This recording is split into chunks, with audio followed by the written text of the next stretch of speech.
In this life, I deliberately avoided all encounters with Lu Qingchuan. He went to comfort his deceased friend's widow and daughter, then I'll take care of his widowed comrade in arms. I walked the same path he did, yet he was the one who wept. Jiang Wei, did you know you're married? I couldn't help but laugh in disbelief. Oh, so you knew about it too. In his past life, Lu Qingchuan took care of his fallen comrade's wife and daughter. When Qin Mengyao fell ill, he brought her water and medicine.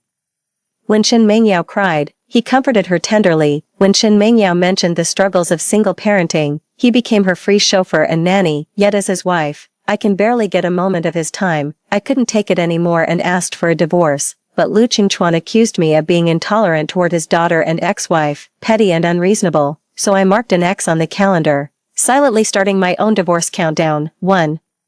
It was also Lu Qingchuan's last chance to turn things around, but he blew it. On the final day of the countdown, he promised to share one last meal with me, only to abandon me at the restaurant to attend Chen Mingyao's daughter's birthday. I waited till nightfall without seeing him, then got targeted by thugs on my way home and met a brutal end. When I opened my eyes again, I was back at that fateful dinner table on the last day. Lin Feifei, Chen Mingyao's daughter, was tugging at Lu Qingchuan's sleeve with a pout, acting coquettishly. Uncle Lu, didn't you promise to celebrate my birthday with me? Today is my birthday. Her large, fluttering eyes welled up with tears. On the verge of crying, Lu Qingchuan's face softened with adoration as he swiftly gathered Lin Feifei into his arms, then turned to me with guilt-tinged eyes. Jiang Wei, could we have dinner when I get back? Feifei's birthday only comes once a year. I can't miss it.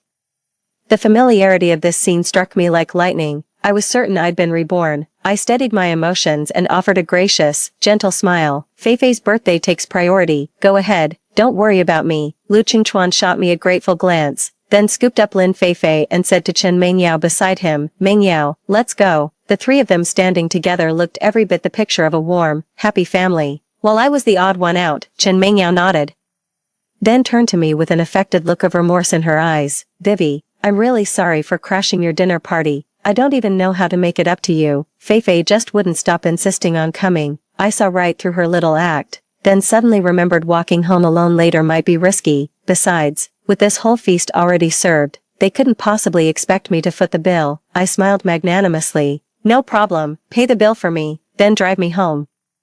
I turned my gaze to Lu Qingchuan beside me. No need to come back, Lu Qingchuan, stay there and keep them company. I said it with magnanimous ease, completely ignoring Lu Qingchuan's stunned expression. Chen Mengyao forced a smile, her lips curling with visible discomfort. Okay. I packed up all the dishes from the table and got into Lu Qingchuan's car. In the back seat, of course, Chen Mengyao, holding Lin Feifei, instinctively took the front passenger seat. The atmosphere in the car was tense and awkward, but I couldn't have cared less. Stepping out of the car with groceries in hand, I walked away without a backward glance, leaving Lu Qingchuan behind me. Back home, my eyes fell on the red X marked on the calendar, that ridiculous divorce countdown from my past life. Without hesitation, I tore that page right off. True letting go isn't about self-indulgent divorce countdowns, but returning every ounce of pain they've caused you.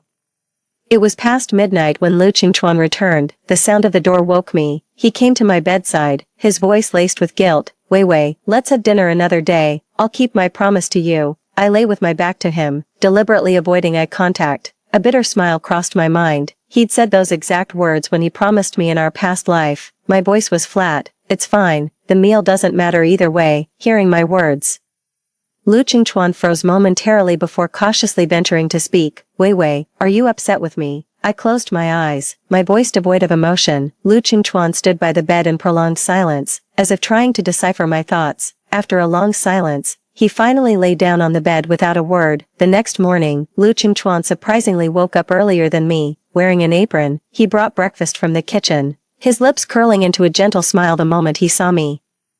Good morning, sleepyhead. Why not sleep a bit longer? I've already made breakfast for you. He untied his apron and told me cheerfully, I took the day off today. Let's make up for that meal we missed yesterday. As I looked at the carefully prepared breakfast, my heart sank again. Sandwiches and fried eggs again. Those are all Chen Mingyao's favorites, but what I really love are Chinese steamed buns and congee. I know because last time Lu Qingchuan personally made her those sandwiches and fried eggs. I swallowed the last flicker of emotion in my heart, refusing to even glance at Lu Qingchuan. Chen Mengyao must be starving. Go take this to her. Since it's your day off, you should go keep her company. Without waiting for Lu Qingchuan to recover from his dejection, I walked out the door first. Lu Qingchuan, I don't need your patronizing concern anymore. After composing myself, I threw myself into work the moment I arrived at the office. It's my shift at the clinic today. Patients kept streaming in and out, keeping me impossibly busy. It wasn't until dusk, as my shift was winding down, that Hui Yanting finally strode in with measured steps. Dr. Jiang, prescription. He was always a man of few words. I lifted my eyelids to glance at him. His erect posture and military uniform radiating heroic charisma. His bronze skin glowed with masculine vigor under the setting sun. Leg acting up again, I asked him out of habit. In his previous life, Hui Yanting often came to me for prescriptions. I was his primary physician. He responded with a grunt, avoiding eye contact. Nodding, I swiftly wrote out his prescription. Truth be told, it's always the same few prescriptions for Hui Yanting's chronic leg injury. Hui Yanting took the prescription, stood up, and walked out in one fluid motion. It suddenly struck me that despite his frequent visits for medication, our entire interaction had never gone beyond those two brief exchanges. Never a word more than necessary. Even I only knew him in broad strokes, though we lived in the same military compound. Aloof, enigmatic, ice-cold. That was the entire garrison's impression of him. Born into poverty, he became the youngest officer in the district through battlefield scars and sacrifice. Countless people sought his friendship, but he remained an impenetrable iceberg, always keeping others at arm's length. 2. The only time you'd catch him smiling was when he walked side by side with his wife. Everyone in the military district said they were a perfect match, like two peas in a pod. Tragically, his wife passed away last year after battling an illness. From then on, the already taciturn Hui Yanting became even more withdrawn. Over time, Hui Yanting became completely marginalized by the military community, wherever he went. A dark cloud seemed to follow overhead, casting a gloomy pall that drove people further away. If that's the case, a smirk played on my lips. As his attending physician, is it too much for me to show extra concern about his condition? If Lu Qingchuan is willing to care for his deceased friend's widow and daughter, then I can certainly look after his widowed comrade in arms. As Lu Qingchuan would say, it's only right to lend them more help.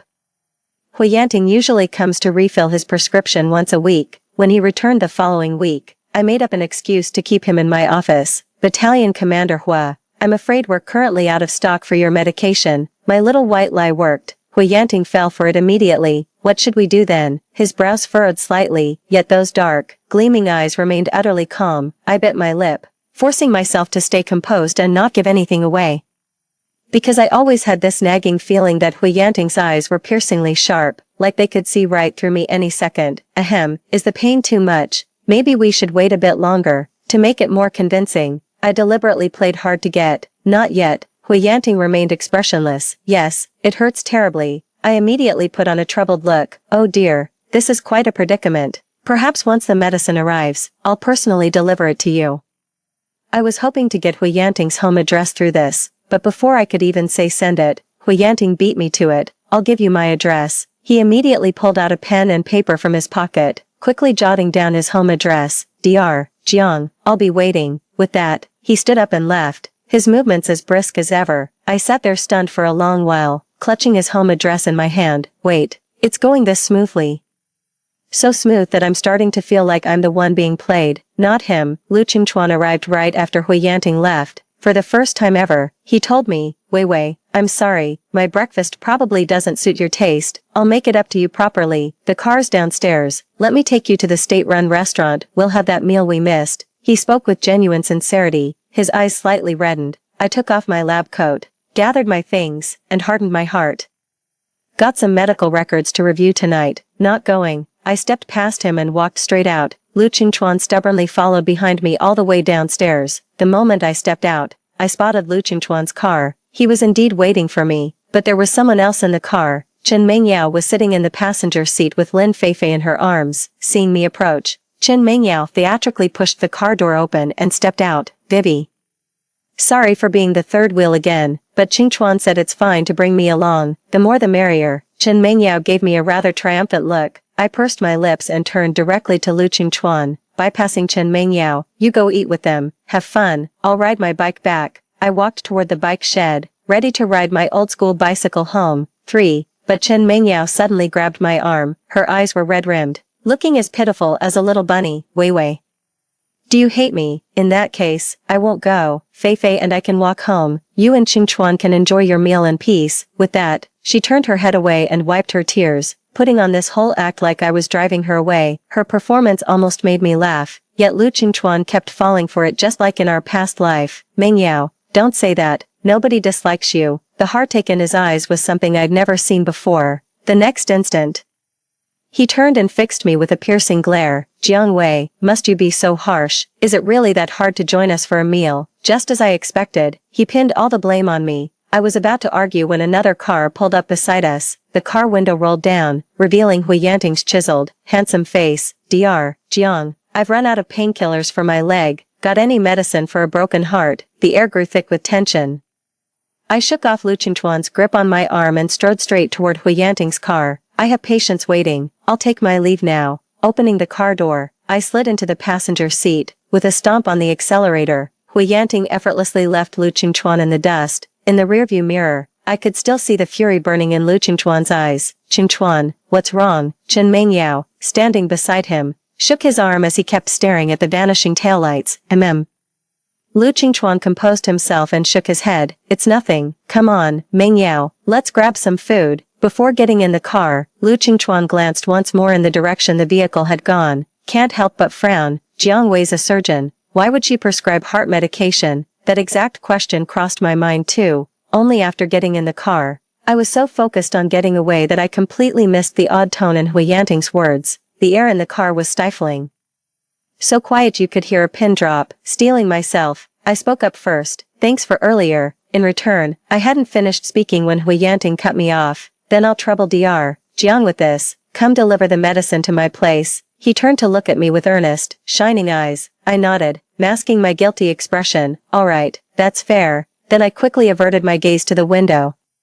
The scenery outside whizzed past as I glimpsed Hui Yanting's foot pressing the accelerator from the corner of my eye. Why does it seem like his leg injury isn't that serious? Hui Yanting drove me home. After thanking him, I went upstairs. Surprisingly, Lu Qingchuan was waiting at home instead of having dinner with Chen Mengyao. Lu Qingchuan's expression shifted when he saw me walk in. He walked to the window, watching Hui Yanting drive away, his eyes darkening. Since when did Hui Yanting develop this bleeding heart tendency? He frowned, his tone laced with displeasure. I remained silent. He pressed on. "Aren't you a surgeon? Since when do you deal with cardiac issues?" He was getting agitated. I deliberately ignored his question and gave him a cool glance. "Weren't you supposed to be having dinner with Chen Mengyao? Back so soon?" I thought he'd be taking care of Chen Mengyao until midnight like usual. Lu Qingchuan was momentarily speechless. He'd originally gone to dinner with Chen Mengyao and Lin Feifei, but his mind was elsewhere the entire meal. Hui Yanting's words kept echoing in his mind. "Dr. Jiang, do you have any heartache medicine?" For some reason, he suddenly felt unbearably anxious, even restless. After just a few bites, he excused himself with urgent business and hurried home. This was the first time he'd left Chen Mengyao and her daughter alone. He composed himself, casting an uneasy glance my way. "Vivi, I think you should keep some distance from Hui Yanting." I cut him off before he could finish. "He's my patient. Besides, his wife passed away last year. Now he's all alone and in poor health. It's really quite pitiful. It's only right that I look after him more. Isn't that what you told me?" I lifted my gaze, meeting Lu Qingchuan's eyes with calm composure. "Back when Chen Mingyao's husband passed away." These were the exact words Lu Qingchuan said to me. Now I've merely followed the same path he took. Why is he getting worked up about it now? The next day was the weekend. I left early to deliver medicine to Hui Yanting. Lu Qingchuan also received a call from Chen Mengyao first thing in the morning. Lin Feifei was throwing a tantrum, insisting Uncle Lu take her to the park. I saw right through her little game. Last night Lu Qingchuan ditched her and came straight home to see me. Of course she couldn't swallow that, but to my surprise, Lu Qingchuan actually refused. "Mengyao, I'm really sorry. Can we do this another time? I've got something important today." I heard Lu Qingchuan say this while putting on my shoes by the door. As he spoke, he glanced in my direction. Over the landline, Chen Mingyao's voice was clearly choked with tears. "Qingchuan, did what happened yesterday upset Weiwei? It's alright, you go ahead and spend time with her. I'll make sure Feifei doesn't disturb you." But no sooner had she spoken than Lin Feifei's cries erupted from the phone. "I want Uncle Lu to stay with me." "Why, does Uncle Lu not want Feifei anymore? He promised Daddy he'd take care of us." The rest of our conversation was shut behind that door. As I closed the door, I caught one last glimpse of Lu Qingchuan's torn expression. When it comes down to it, he still can't let go of Chen Mingyao and her daughter. But none of that concerns me anymore. Carrying the medicine. I arrived at Hui Yanting's house following the address he gave me. To my surprise, it was a freestanding house. Such homes were rare in the entire military compound. I knocked on the door, and Hui Yanting answered almost immediately. The moment he saw it was me, his relaxed brow immediately furrowed with a pained expression. "The medicine's here." I nodded. "Right here." I took the medicine out of my bag and handed it to him. Without a word, he tore open the package.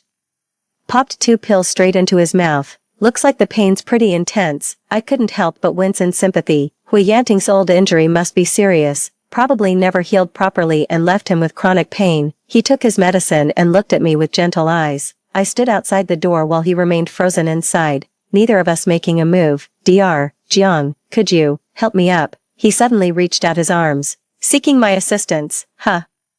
The door opened pretty quickly just now, but since he brought it up, I couldn't bring myself to outright refuse. I murmured in agreement and walked over, letting Hui Yanting rest his hand on my shoulder. The weight of his 6-foot-plus frame leaned against me with just the right pressure, but the close contact carried an undeniable hint of intimacy. A faint warmth rose to my cheeks. Hui Yanting suddenly said with a chuckle, "Dr. Jiang, no need to be nervous."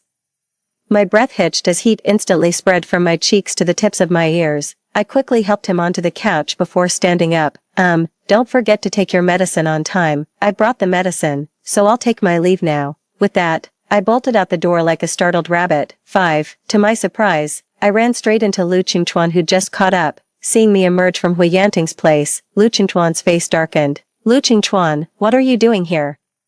I thought he'd be with Chen Mingyao. Lu Qingchuan rushed over and grabbed my hand. "Come home with me." His tone was harsh, domineering, and brooked no refusal. Just as I opened my mouth to speak, I heard Hui Yanting's helpless wailing from behind the door. "Dr. Jiang, it hurts so much." As a doctor, my instinct was screaming at me to turn back, but Lu Qingchuan wouldn't allow it. "Go, leave him be." Lu Qingchuan's fury burned as his glare at the Hui family's gate turned murderous. Just as I hesitated, Hui Yanting's screams from behind the door grew even louder. "Ugh, Dr. Jiang." The next moment, he actually crawled out through the doorway, beads of sweat dripping profusely from his forehead. With a sudden resolve, I wrenched my hand free from Lu Qingchuan's grip. I can't just stand by and do nothing. Leaving those words hanging, I rushed toward Hui Yanting. I steadied him with both hands. "Are you okay? Let me examine you." I reached to roll up Hui Yanting's pant leg.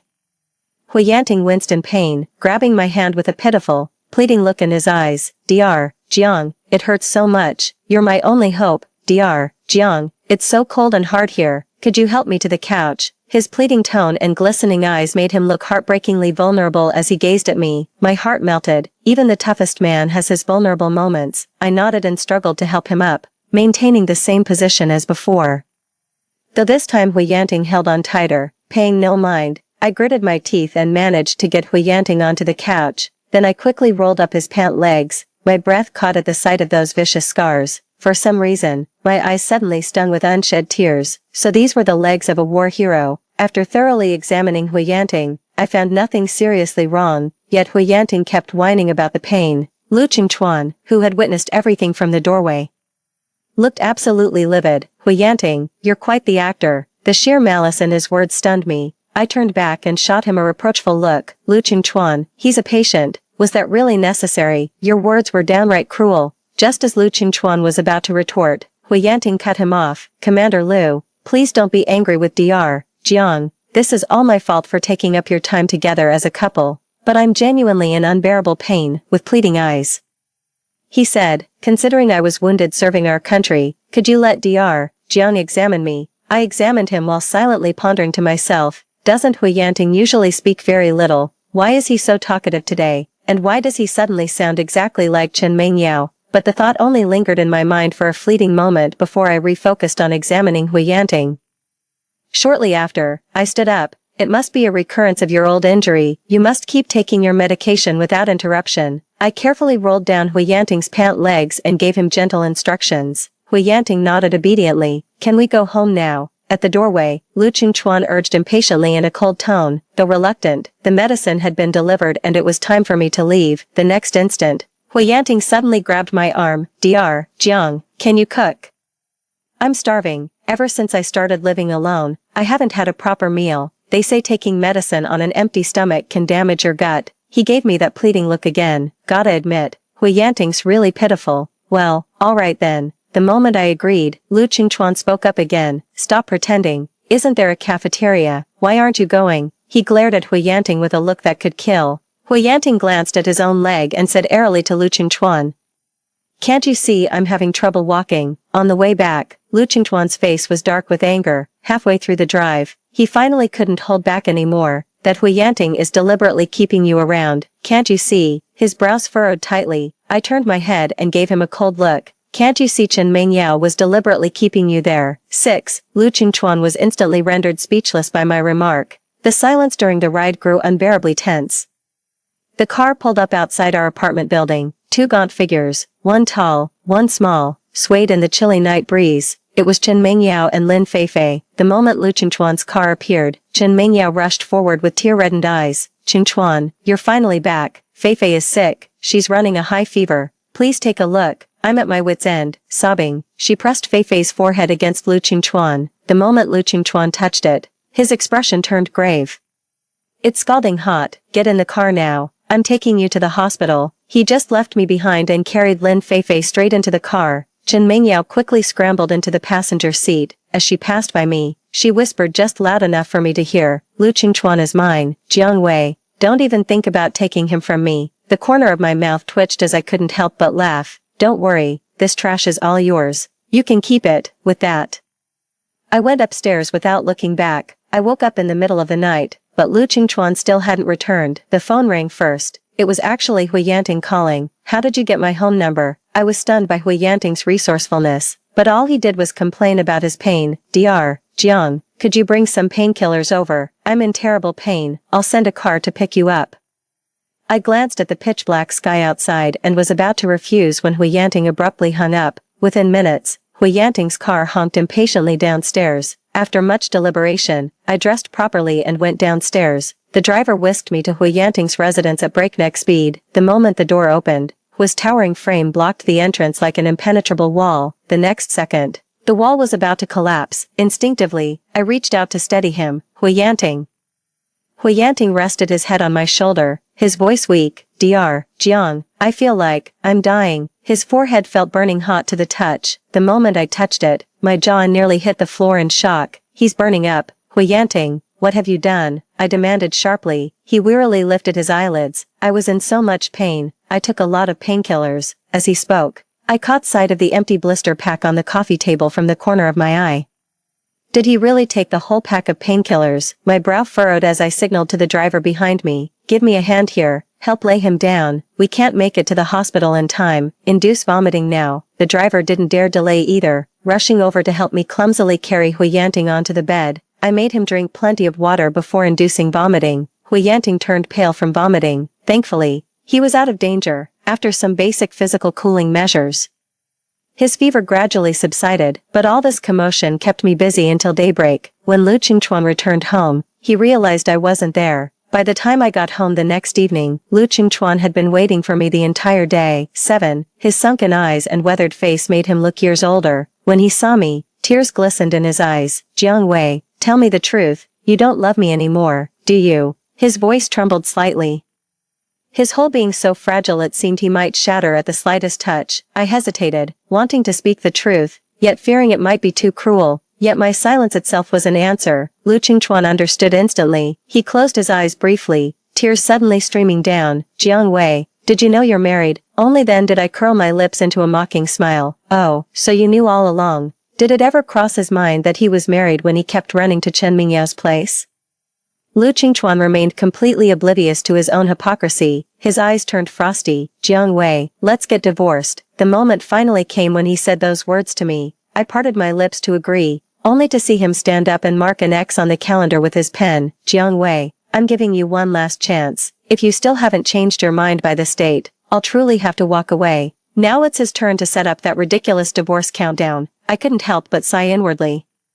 What about Chen Mengyao? I wondered how Lu Qingchuan would deal with her. Lu Qingchuan's expression turned icy, his eyes devoid of any warmth. "I've already arranged for someone else to take care of them. Her affairs are no longer any concern of mine." hearing his callous yet resolute words, I couldn't help but let out a mocking laugh. Why wasn't he this determined in our past life? The grass is always greener on the other side. Once within reach, even the most cherished becomes ordinary.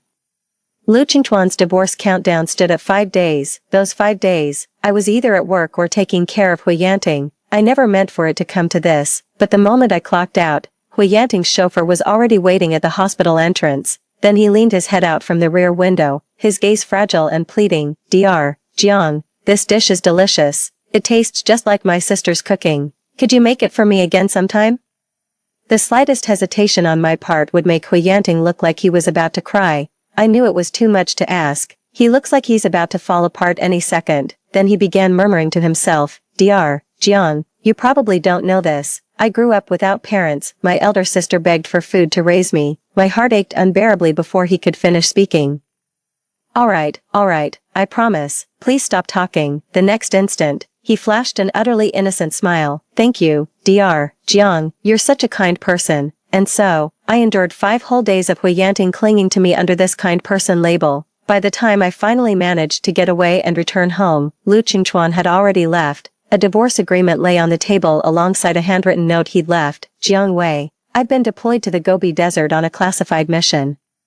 If you change your mind, come find me there. I'll always wait for you. He's waiting for me to regret this. I curled my lips in a bitter smile. That'll never happen. I picked up the pen and signed the divorce papers without hesitation. Lu Qingchuan, unlike you, I don't hesitate when making decisions. Hui Yanting somehow got wind of my divorce news. From that day onward, he became even more relentless. I gradually began noticing something odd about Hui Yanting's injuries. For instance, I'd often see him walking perfectly fine from upstairs, but the moment he spotted me, he'd suddenly start limping. Another time, he'd never mention hunger when I was around, but the second I got up to leave, he'd whine about being starving and put on this pitiful act to guilt me into cooking for him. Then there was the time his security detail mysteriously vanished into thin air whenever I showed up. Bottom line, he seemed hell-bent on painting himself as this helpless, abandoned soul in front of me, but I have no proof. To gather evidence of Hui Yanting faking his illness, I specifically invited him on a holiday outing. Hui Yanting agreed without hesitation. At first, Hui Yanting still limped his way into having the driver take us to the countryside. I had trouble walking throughout the entire trip. It wasn't until my accidental fall into the river that Hui Yanting finally revealed himself.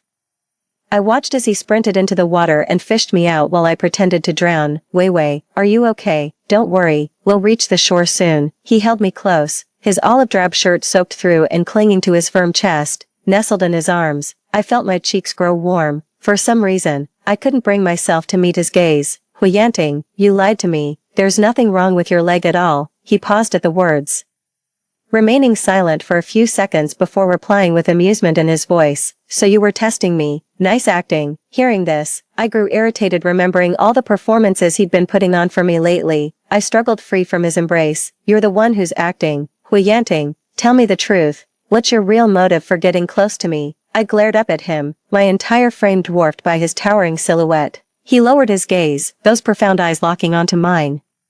Wei, because I love you. I only realized later that in our past life, Hui Yanting had already been trying to get close to me. Every time he came for medicine, it was just an excuse to see me. No, his old injury never actually flared up again. When he took me to his home and opened the cabinet, my heart lurched as years' worth of accumulated medicine came tumbling out with a clatter. How is this medicine? These are the proofs of Hui Yanting's love for me all these years. If you came to see me, why wouldn't you say more than a few words? Hui Yanting curled his lips into a faint smile, his voice returning to its usual composed demeanor. Because by then, you'd already married Lu Qingchuan. It suddenly dawned on me that every interaction I'd had with Hui Yanting was part of his carefully woven web. He knew about Chen Mengyao. He knew I'd deliberately brought him the medicine. He was playing along with their scheme all along.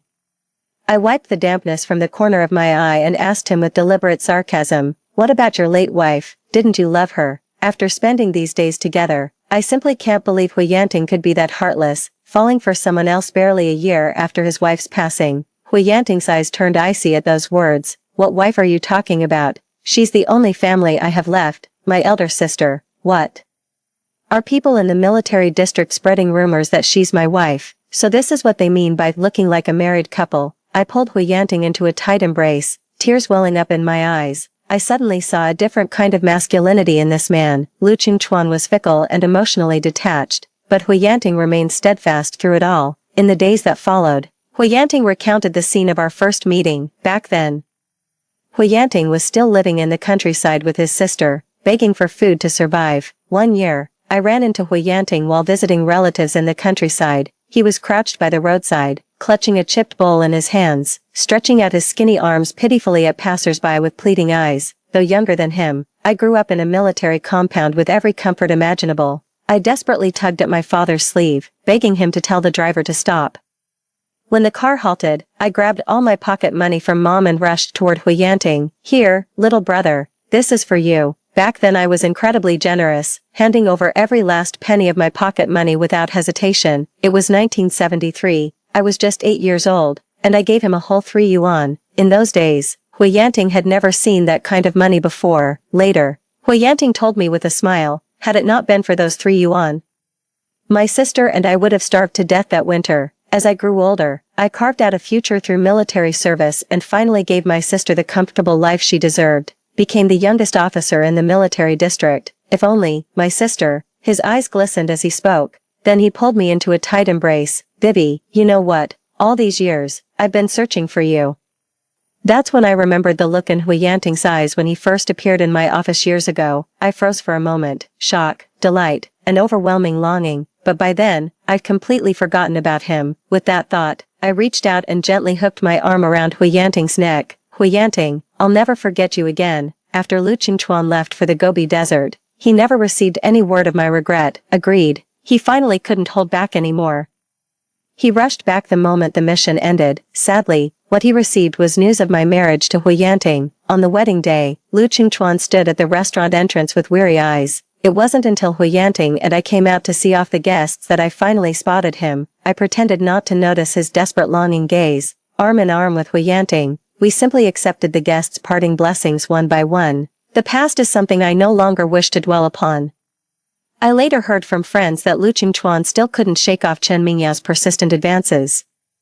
Chen Mingyao threatened to take the matter to their superiors if Lu Qingchuan refused to marry her. After all, everyone had witnessed the nature of their relationship over the years. Unable to withstand the pressure, Lu Qingchuan eventually gave in. After marrying Chen Mingyao, I'd occasionally run into him in the military compound. The youthful vigor in his eyes was gone, replaced by regret and exhaustion. Several times he tried to speak to me, but I always walked away first.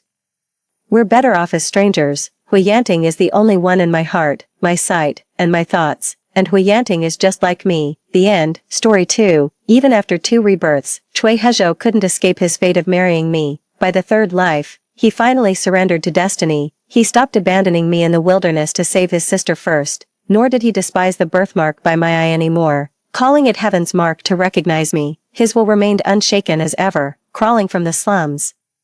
He collapsed before me covered in frost, waiting like in our past lives for me to lift him up and bring him home. This time, heaven took pity. It was his sister who lifted him up. I picked up another, even more pitiful little beggar and said with a laugh that I'd raise this one instead. Cui Hezhou stared blankly as I walked past his outstretched hand, overwhelmed with joy, so much so that he seemed on the verge of tears. 1. A gloomy, snow-laden day, the leaden clouds hanging heavy.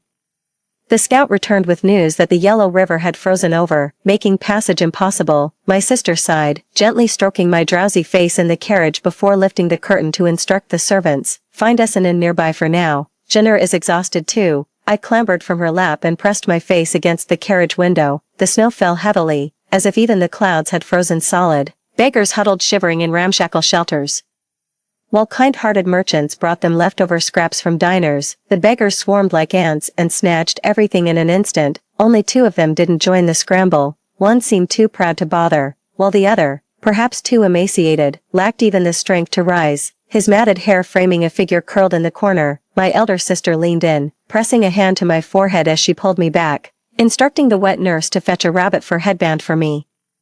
This wind carries an ill omen. Catching a chill would be no laughing matter. They didn't let me out until I was bundled up like a rice dumpling. No sooner had my feet touched the ground than a man collapsed before me, clutching my cloak with such force I nearly toppled onto him. Good heavens, my sister caught me in her arms, frowning at the unconscious figure on the ground. The nursemaid took one glance and gasped, "Poor lad, his body's covered in abuse marks." My devout Buddhist sister couldn't bear suffering, seeing so many refugees here. She paid to set up a soup kitchen, then helped up the grimy boy still clutching my robe desperately. I kept my hands to myself, watching silently. Suddenly I asked, "Sister, are you really keeping this filthy beggar?" The boy's tightly shut eyelids fluttered faintly. My sister pinched my cheek with a resigned smile. "Jenner, mind your manners. Treat everyone with respect, no matter their station, understood?" After a moment's thought, she said, "Uncle's military camp happens to be recruiting young refugees for training. Since fate brought us together, why not take this one home? It'd be a good deed." Playing the age card, I ignored my sister's nagging, wriggled free from her grasp, and dashed toward the huddle of beggars in the tattered shack. Pointing at the scrawny little urchin, I grinned mischievously, eyes crinkling with amusement. "If sister gets to keep one, then I want one too. And I'm taking this particular one." No one else noticed, but I saw it. The boy feigning unconsciousness beside my sister suddenly snapped his eyes open at my words, staring at me in utter disbelief. Too, studying his expression covertly, I realized he was none other than Chui Hezhou, the figure who'd been haunting my dreams these past months. Those fragmented dreams seemed to recount a story from some book. In my dream, I was the insufferable younger sister, not only disfigured by a birthmark near my eye, but also spoiled and willful, snatching everything I fancied, including my elder sister's beloved, Chui Hezhou. Despite 2 lifetimes of rebirth, Chui Hezhou, the boy I'd clung to since childhood, never escaped his fate of marrying me, across both lifetimes, no matter how cruelly he treated me, abandoning me in wilderness where wild dogs nearly tore me apart, mocking my looks until I hid my birthmark with decorative patches, or trusting quack doctors whose remedies left my skin festering, turning me into a laughingstock. I persisted. I was hell-bent on marrying him, as if cursed by some dark magic. The loves and hatreds of 2 lifetimes tangled endlessly in my dreams. Every face, every scene felt hauntingly familiar. So when the servant uttered those eerily familiar words about the frozen yellow river stranding us in this snowbound town, I jolted awake and peered outside, and there he was, Chui Hezhou, just as I remembered him in his youth. By nature I've always been a playful soul, drawn to tales of spirits, demons, and reincarnation. Stumbling upon this moment where dream and reality blurred didn't frighten me. It set my pulse racing with anticipation. In my dream I was such a fool, foolish enough to love someone who didn't respect me. Then in reality, I'll make sure Chui Hezhou's 3rd reincarnation ends up with nothing. I gazed at the little beggar I'd just brought home, lying unconscious on the bed after taking medicine. His bony fingers trembled slightly, as if troubled by some unease, so I reached out and clasped his ice-cold fingertips. As if comforted by the warmth, the tension in his furrowed brow gradually eased. I chuckled softly, "Just watch how I'll groom Chui Hezhou's future rival to outshine him. Then Big Sis is bound to fancy this Zhou fellow. By then, Chui's sweetheart will have left him, and he'll be outmatched in both wealth and influence. His meltdown will be priceless." 3. I said I'd take good care of Zhouka, but truth be told, I'm not very good at it. I've never been good with living creatures. Every stray cat or dog I brought home ended up being taken care of by my sister when she couldn't bear to watch anymore. The only things I've ever managed to raise properly were silk dolls. That's why this time I'm determined to roll up my sleeves and do it all myself. Don't want to start off on the wrong foot. Good heavens, miss, you needn't bathe him yourself. He's a grown lad. The nursemaid returned with a basin to find me pinning the flustered youth in the tub, comb raised to groom his hair. She stood aghast, utterly at a loss. I saw nothing amiss, treating him as my living doll to dress and fuss over at will. She enunciated each word deliberately. "He belongs to me. I'd do anything." Cradling the boy's damp, frozen face in my hands, I leaned in until our breaths mingled, gazing into his pitch-black eyes. "Your name is Zhou now. From this moment, I am your mistress. You shall obey me for eternity." The boy's fingers whitened as they gripped the edge of the bathtub. I demanded petulantly, "Nod, now." He held my gaze, then nodded. I smiled contentedly, holding up the comb. "All right now, I'm going to tidy up that messy hair of yours." "Hold still." Zhou forced his body to relax, his soaked clothes floating on the water's surface, but I'd overestimated myself. After just 2 strokes, I spotted something moving in his hair. Terrified, I flung the comb away and shoved him aside roughly. "Ew, lice, disgusting." The nursemaid pulled me away. "My precious young miss, such dirty work isn't for the likes of you. Come now, have your fun and leave it be, I'll take care of it." But something in the nursemaid's words must have struck Zhou wrong. Terrified I might reject him, he grabbed the scissors from the basket by the tub and began frantically hacking at his own hair. Several wild slashes later, his cheek was bleeding where the blades had nicked him. Both the nursemaid and I stood frozen in shock, Strands of hair and drops of blood drifted down as the water's surface lay in disarray, clutching the scissors. His short messy hair made him look like a stray wolf pup, clueless how to please. He could only stare at me helplessly. Hearing the commotion, my sister rushed over and froze at the sight, eyeing the shears in the boy's hand with concern. She coaxed me closer and teased, "Does Jenner want to keep a little playmate? Should big sister get you a different one?" By the doorway, a neatly groomed Chui Hezhou gazed at me, offering a gentle smile. I was completely baffled. Just as I was about to say he wasn't worthy, footsteps sounded behind me. Suddenly I was yanked from my sister's embrace and pressed against a damp, bony chest. His adolescent voice sounded damaged, hoarse and stubborn. "Miss, mine." A shadow flickered across Chui Hezhou's eyes. I turned and flicked Zhou Ke's forehead. "Silly, you should say, I am my lady's." His eyes seemed to brighten from the flick. He nodded. Having stayed too long visiting our ancestral home to pay respects to our parents, we needed to hurry back to Uncle's house for New Year. As soon as the river thawed, my sister set out with us. I appeared visibly downcast, because I knew once we returned to Uncle's house, I'd revert to being that unwelcome second cousin, just like in my dreams. Unlike my sister, graceful, proper, and always knowing the right thing to do, I could never measure up. Everyone adored her, from the elders to our cousins.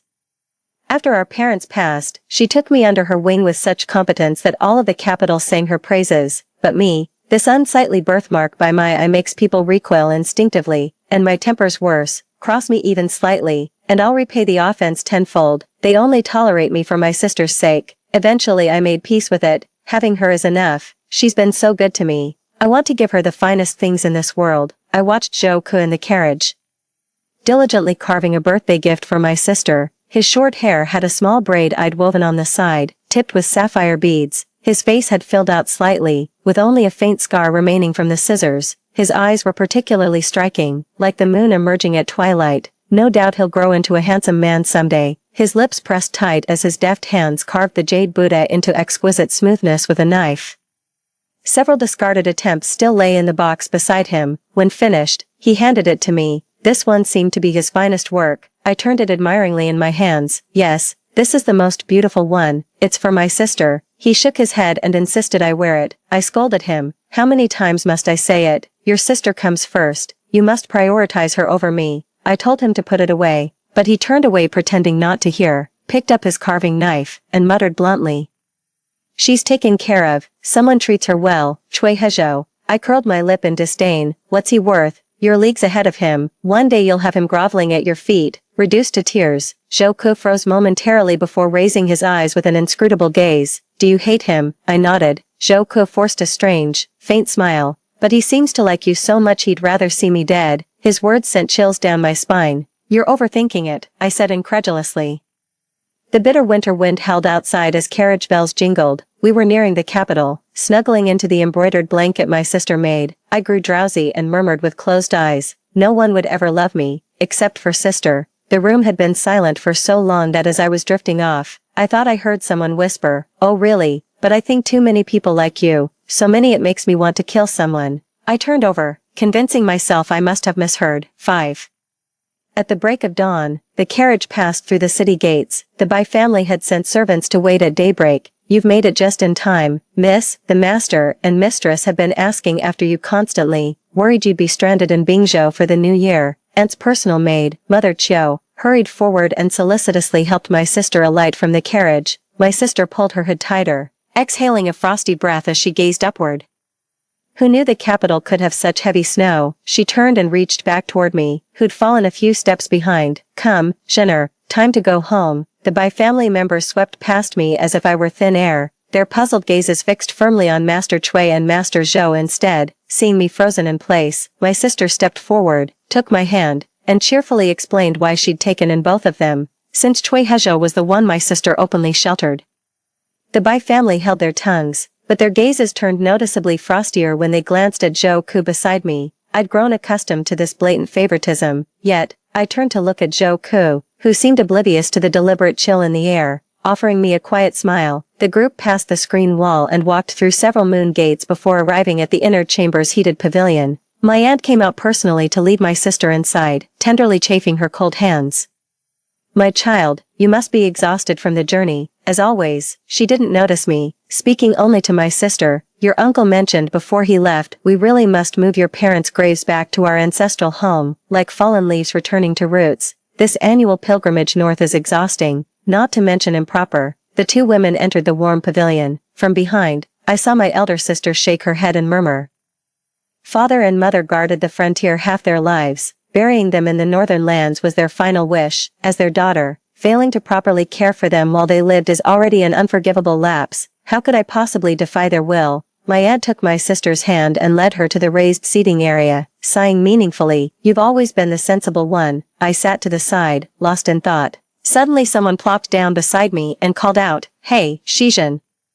That odd-looking short-haired fellow under the corridor. Did you pick him up somewhere? I turned my head, glancing at the visitor outside before fixing my gaze on Aunt's youngest daughter. Bai Yun, that girl took particular delight in opposing me. I ignored her. With a cheeky grin, she stretched out her palm. Give it to me, she said. I'll trade you these gold bracelets for it. Without even lifting my eyelids, I replied, no. The girl let out a scornful laugh.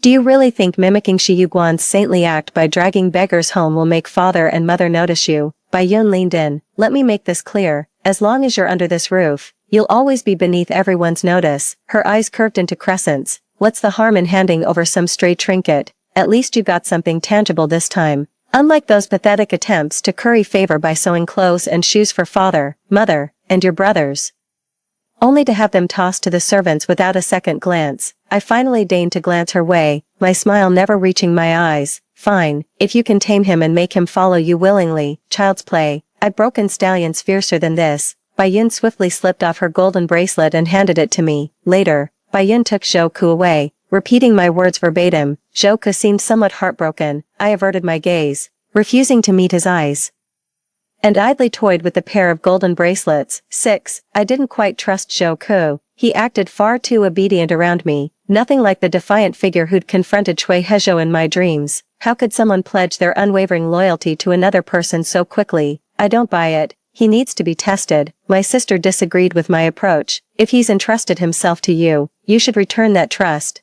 Isn't he your playmate? I said I'd trust him once he passed the trial.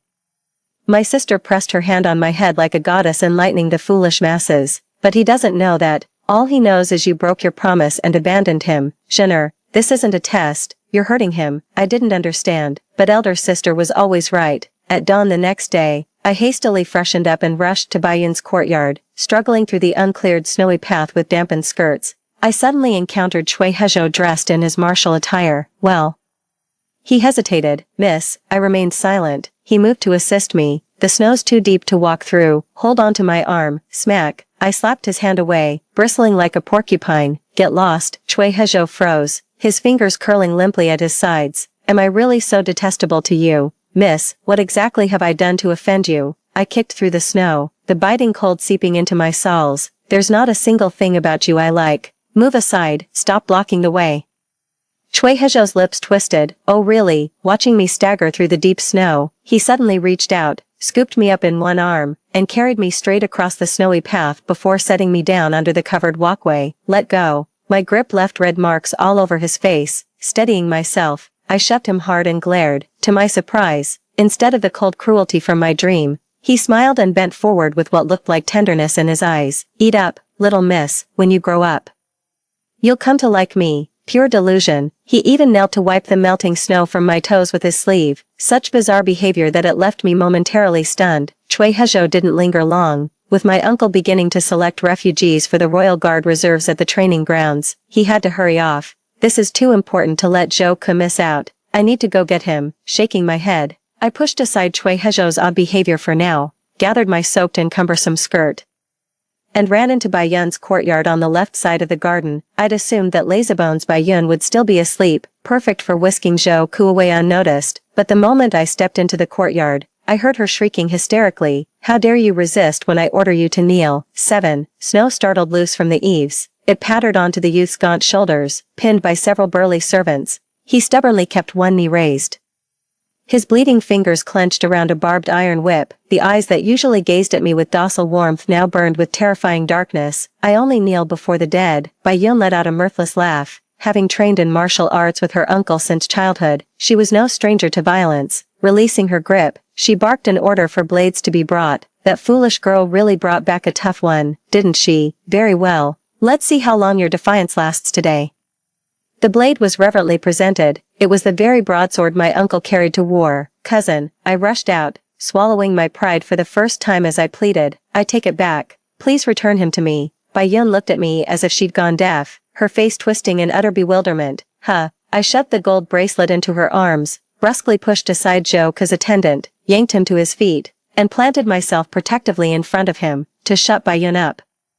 I had to bribe her with 2 jade bangles and promise 2 months' worth of copying assignments for her etiquette tutor. Only then did she reluctantly let us go, muttering about me having lost my marbles while admiring her ill-gotten jade bracelets. Zhou remained silent the entire way as I escorted him to the training grounds. My sister was right. I'd hurt him, after always being the one getting hurt. I'd become the domineering type this time. It felt awful. I promised to take him under my wing, yet failed to protect him, just like how my uncle vowed at my mother's deathbed to take care of me. He failed to keep that promise, so did I. As we reached the training grounds, Zhou Ke passed by me with downcast eyes, his tone deliberately deferential. Thank you for seeing me this far, young mistress. This subordinate shall take his leave now. I couldn't understand why my heart felt clogged with damp, tattered cotton. Hadn't I only meant to use him to spite Cui Hezhou? There was no need to actually treat him as a companion. Truth be told, he was just a beggar, a servant, providing him food, clothes, and a future already made me a saint, yet something gnawed at me, upon reflection, perhaps because apart from my sister, no one else treated me with such unconditional kindness, always putting me first.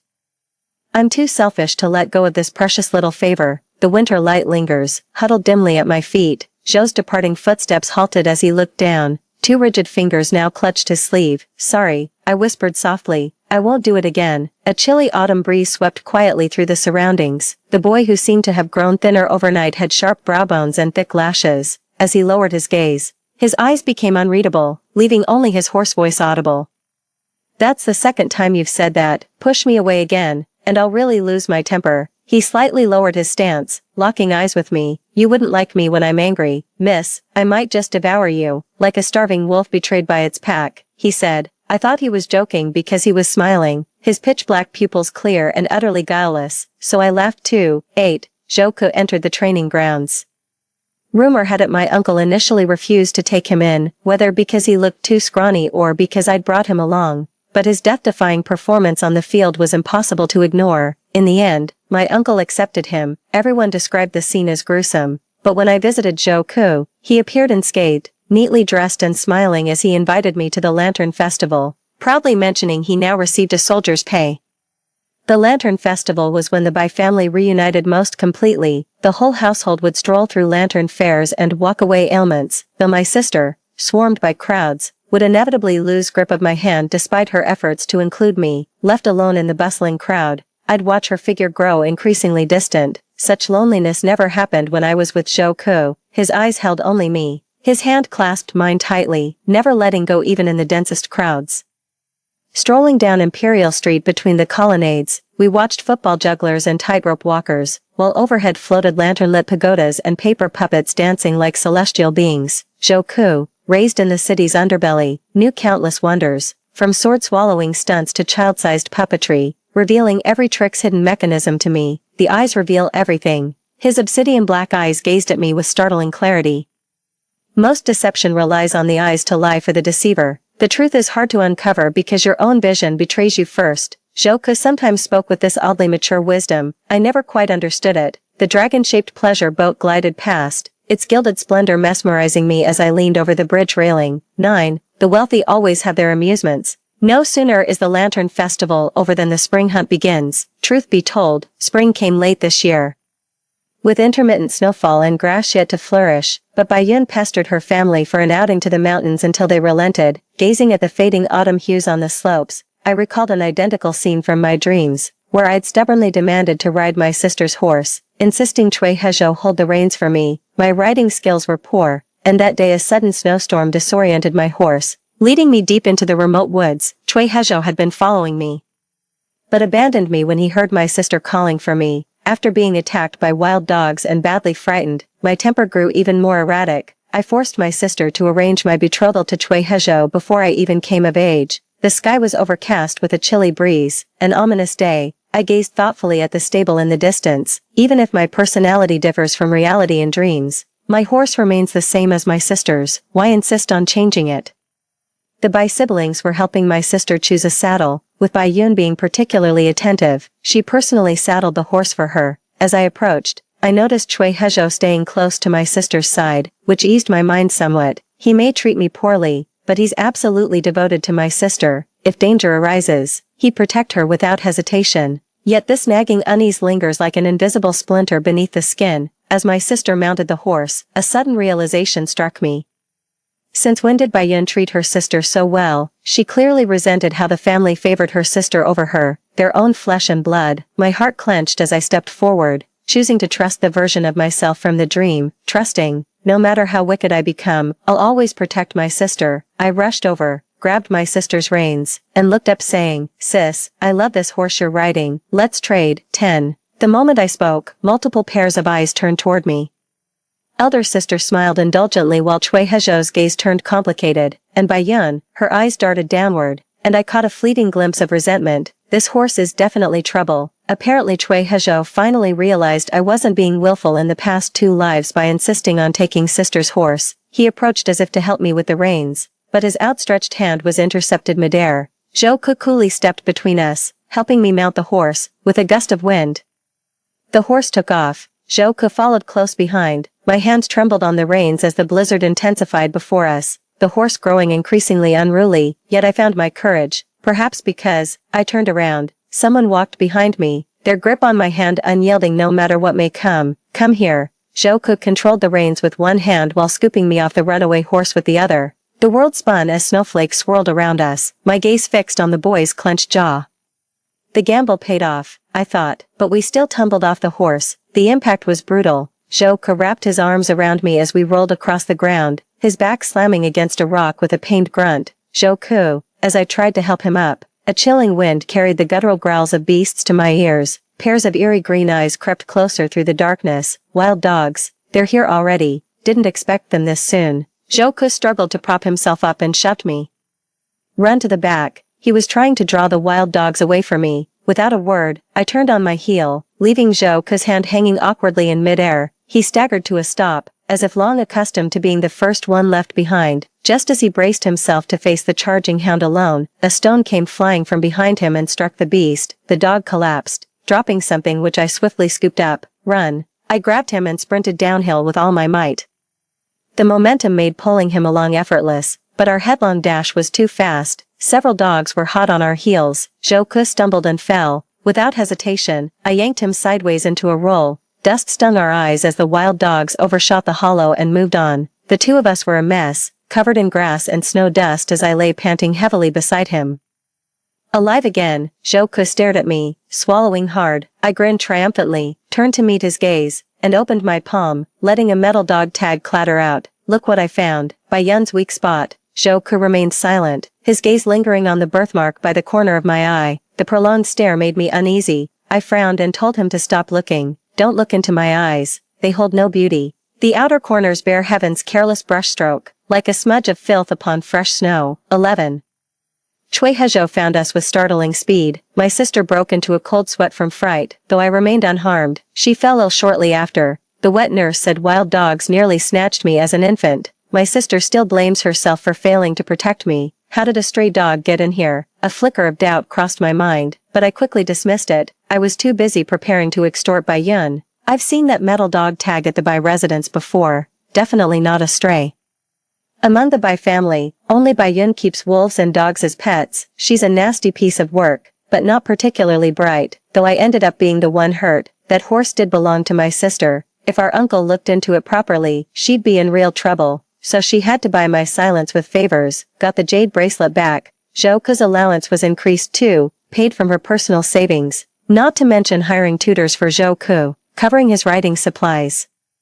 "Going through all this trouble for some lowborn," she sneered. I'd just finished looting her place and was feeling smug when her words soured my mood. I stepped forward and grabbed her face. "Cousin, you'd better watch that mouth of yours. If I hear you've hurt my sister or him again, I'll make you pay in kind." She looked at my dead serious expression and suddenly burst out laughing. "Xinjin, remember, we were so close when you first arrived. I thought we were the same, equally wicked."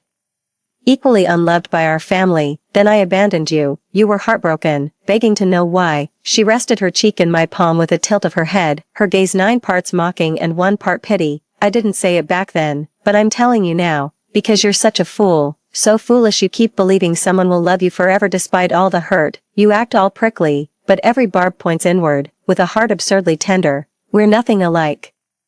I wrenched my hand away coldly and walked out without a word. Yun's whisper came from behind. Let me give you some advice too. The eyes deceive most. Those who appear kindest will wound you deepest in the end. Xinjin, stop being that love-starved child. Better to be the villain. At least your heart won't get broken. I didn't listen. 12. This year marks my coming-of-age ceremony. My elder sister went to great lengths, promising to throw me a grand birthday celebration.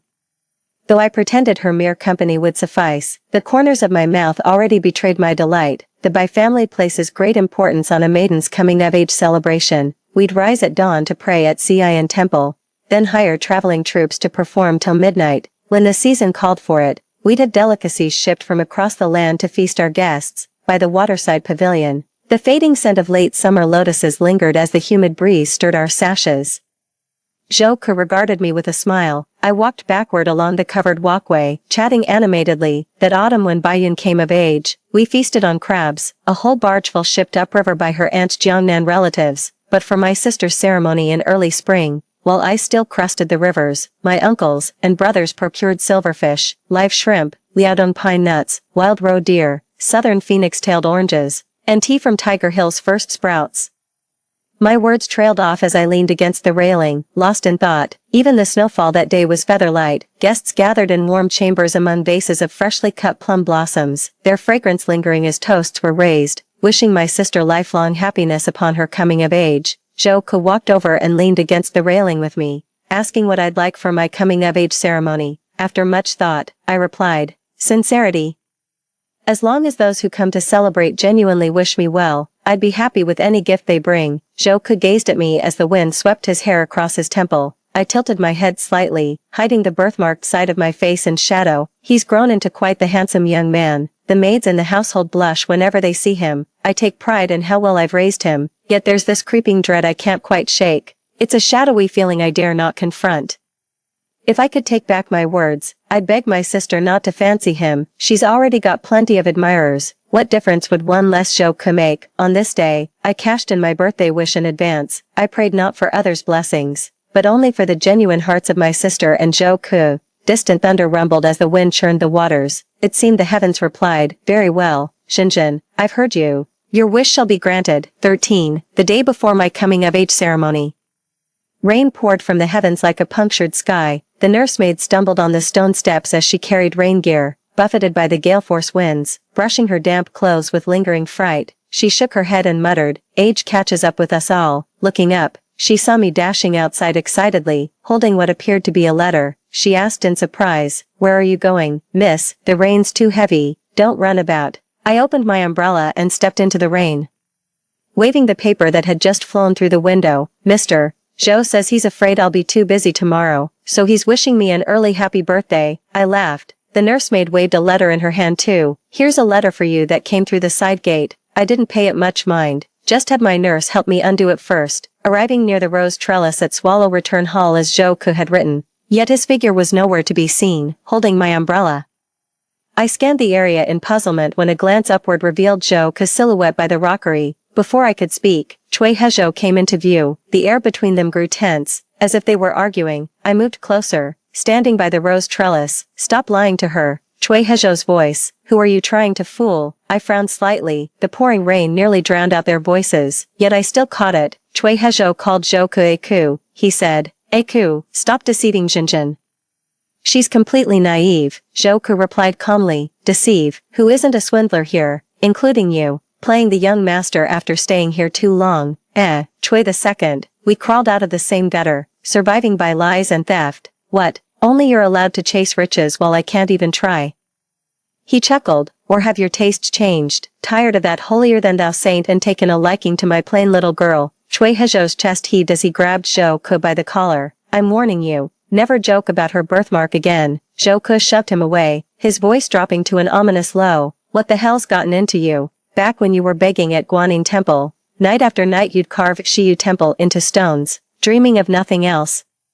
You'd hoard moldy buns people tossed your way rather than eat them. Now it's Shinjin this and Shinjin that. Can't wait to kick me aside and go wag your tail for her. Since when did you become such a lovesick busybody? Raindrops beaded on Cui Hezhou's brows, tracing the ridge of his nose as his lips trembled with resigned acceptance. She's different, you wouldn't understand. Silence swallowed everything but the rain and his murmured vow, I'll marry her. Zhou Ke remained indifferent.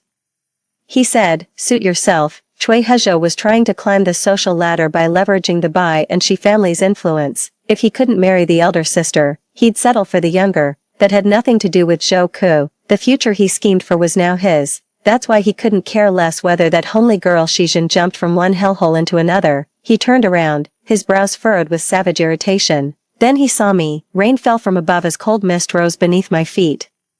The heavens mock me. Look, Shinjin, I've let you down again. 14. Zhou Ke took a step, as if moving toward me. Stay back. I glared at him with pure hatred. He froze. Liar. Fake. The Buddha carved on my neck is a lie. Your promise to never let go was empty. You said the mark by my eye isn't heaven's flaw, but spring's first green breaking through snow, tenacious grass, a promise of hope, with hope etched on my face. I'll never fall. Lies. Raindrops fell into my eyes, then trickled down. Like something burrowed from my eyes into my heart, only to be gouged out and thrown into the mud. I tore the Buddha pendant from my neck and smashed it hard into Zhou Ke's face. He remained motionless, a gash at the corner of his eye sending a crimson trail down his face. Get the hell out of here, now. Rain and tears streaked my face as I spoke with measured calm, each word deliberate. I never, ever want to see you again. Roses passed their prime rot in the muddy rain.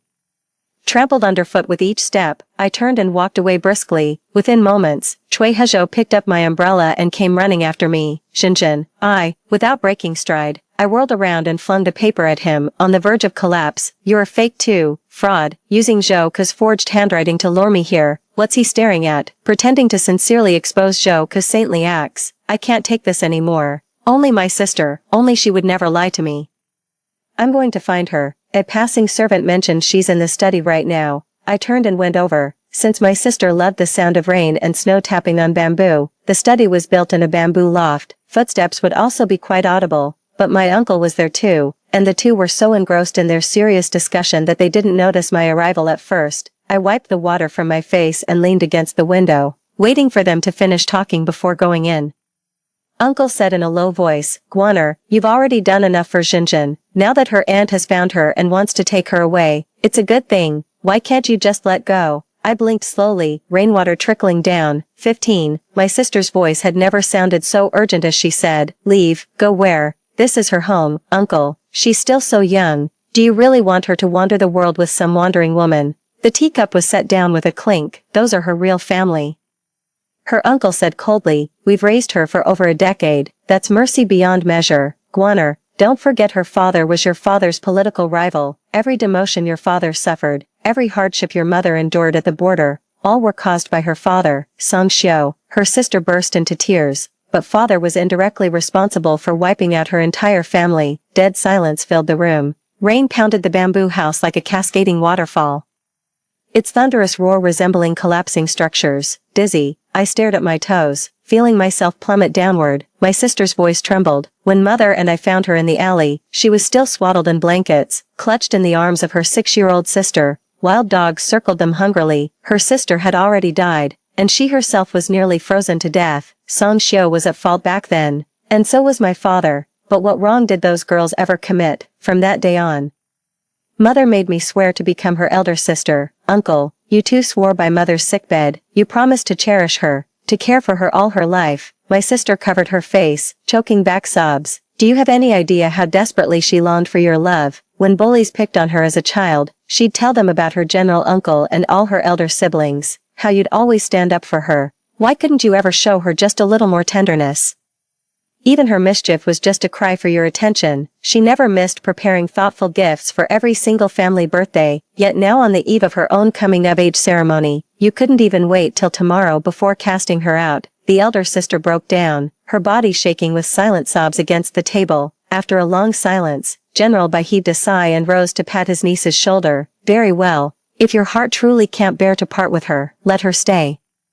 But Guaner, you must understand, her aunt has already arrived in the capital and will eventually claim her, and with your own marriage approaching, you can't possibly keep her with you forever. You know how this child despises deceit. It's best to tell her these things sooner rather than later. Elder sister's voice trembled with sorrow. I'll let her enjoy her birthday first. We'll speak of this afterward. The bamboo house was utterly silent now. You could hear a pin drop.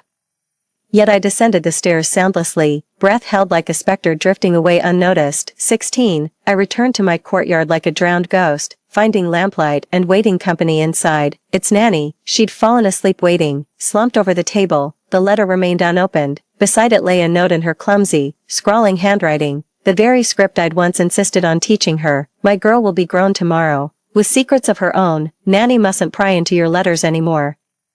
The following line of instruction: Nanny's grown old and sleeps soundly. When you return, remember to wake me. I'll make you longevity noodles. I swallowed hard, picked up the letter on the table, and opened it. The brushstrokes flowed with unconstrained elegance. Opening line: How are you, my dear niece Shinjin? She introduced herself as my aunt, saying she'd searched for me for years and was overjoyed to finally hear from me. These few pages could never fully express what's in her heart. She left an address, hoping I'd visit her there after receiving this letter. The letter contained some money and a twinfish jade pendant. I stood motionless by the table for a long while. The candle flame flickered, with damp lashes weighing heavy. I walked to the bed and saw a newly tailored dress, my sister's birthday gift for me, so exquisite, embroidered with my favorite wisteria blossoms. Wearing this coming-of-age dress tomorrow will surely make me look like a proper young lady. I gave it a light touch but didn't take it. Walked around the room, only to end up empty-handed. There was nothing worth taking, so what should I leave behind? Watching my nanny fast asleep, I draped a coat over her shoulders, then sat at the desk. Dipped my brush in ink, and left her a note. Nanny, stay well, don't grow old. Then almost without thinking, I spread out a fresh sheet of paper and wrote, Sister. The ink congeals at my brush tip, 1,000 words left unwritten. A heavy drop falls, smearing the last traces of sister on the page. I lay down my brush, abandoning the attempt. On summer's final afternoon, I step out into the wind-whipped rain, leave all those grudges and passions behind with the riot of colors.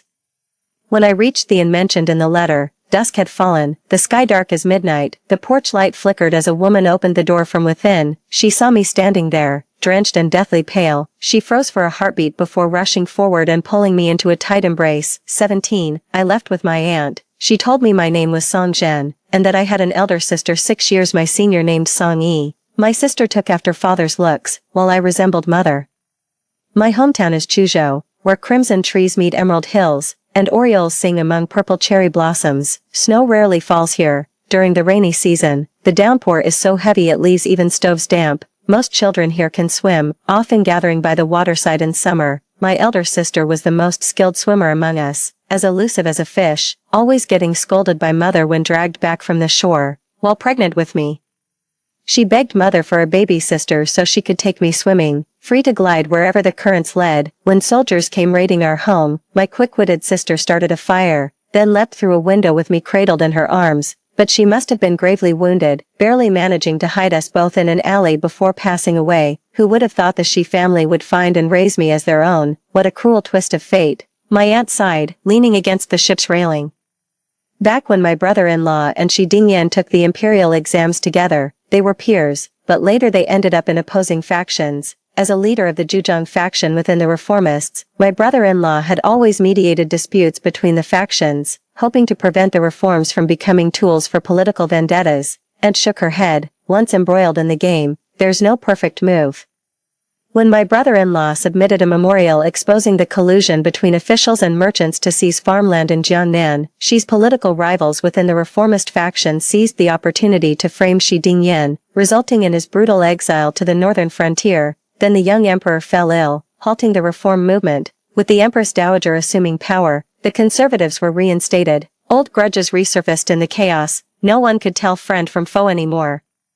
The conservatives were determined to eradicate the reformists completely, leaving no chance for their resurgence. At that time, Shi Dingyan was preoccupied with defending the border against invaders, unaware the imperial court would stir such turmoil. His old faction allies used his reputation as a banner, inciting partisans in the capital to clear his name and seek vengeance. Thus, the Song family became the first target marked for extermination, wounded and fallen in battle.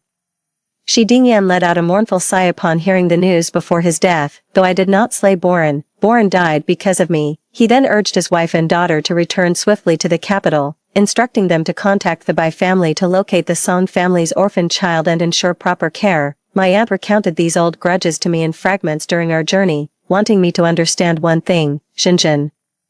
Those who truly wronged our family have either perished or been exiled. The tides of officialdom rise and fall. After all these years of strife, has anyone truly come out unscathed? She gripped my hand tightly in the wind. Though the Bai family is wealthy and young mistress, she treats you well. I fear for you. The capital is a den of wolves. If the Bai family ever falls from grace, where would you turn? Looking at me as if seeing my mother's reflection, with tears glistening in her eyes. My aunt hastily wiped them away and smiled. I may be rough around the edges, unable to offer you a noble marriage like proper ladies do, but as your mother's daughter, I know you crave freedom. Roaming the rivers and lakes with me may not bring riches, but it'll give you the joy of living as you please. Hearing this, I smiled for the first time in over a fortnight, tilting my face upward. I closed my eyes and let the river breeze tousle my hair as the lone sail drifted away. 18.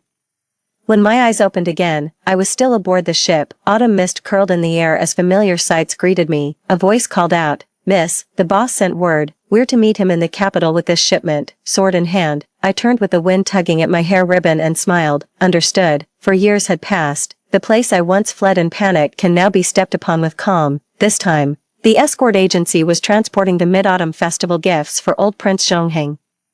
The prince, being an old acquaintance of my maternal grandfather, held great trust in my aunt. My aunt had me present myself at the prince's residence this time, partly to give me experience. The prince's steward led me to the reception study. Passing through an ornate archway, I saw antique shelves displaying various curios, 2 scrolls of calligraphy and painting, 2 pots of chrysanthemums in full bloom, several chairs by the table, and an incense burner on the desk emitting fragrant smoke.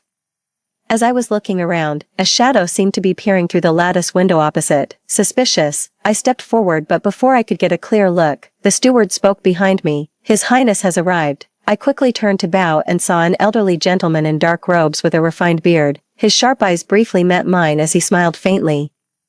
"No need for formalities, please, sit." The steward served tea as the prince remarked, "With bandits running rampant these days, transporting valuables would be impossible without your escort agency. Your safe arrival in the capital with both goods and personnel intact proves your aunt entrusted this task to the right person." With a humble bow, I demurred, "My martial skills are but rudimentary, having learned the craft late in life. It's only through His Highness and my aunt's trust, and the escort agency's collective effort, that I've come this far." The prince smiled without dwelling on nostalgic small talk or maintaining formal distance. This very demeanor signaled he regarded me as kin. Shortly thereafter, the steward entered, indicating visitors had arrived in the main hall. Taking the cue, I rose to take my leave. The prince gestured downward with his hand, "You shall stay here."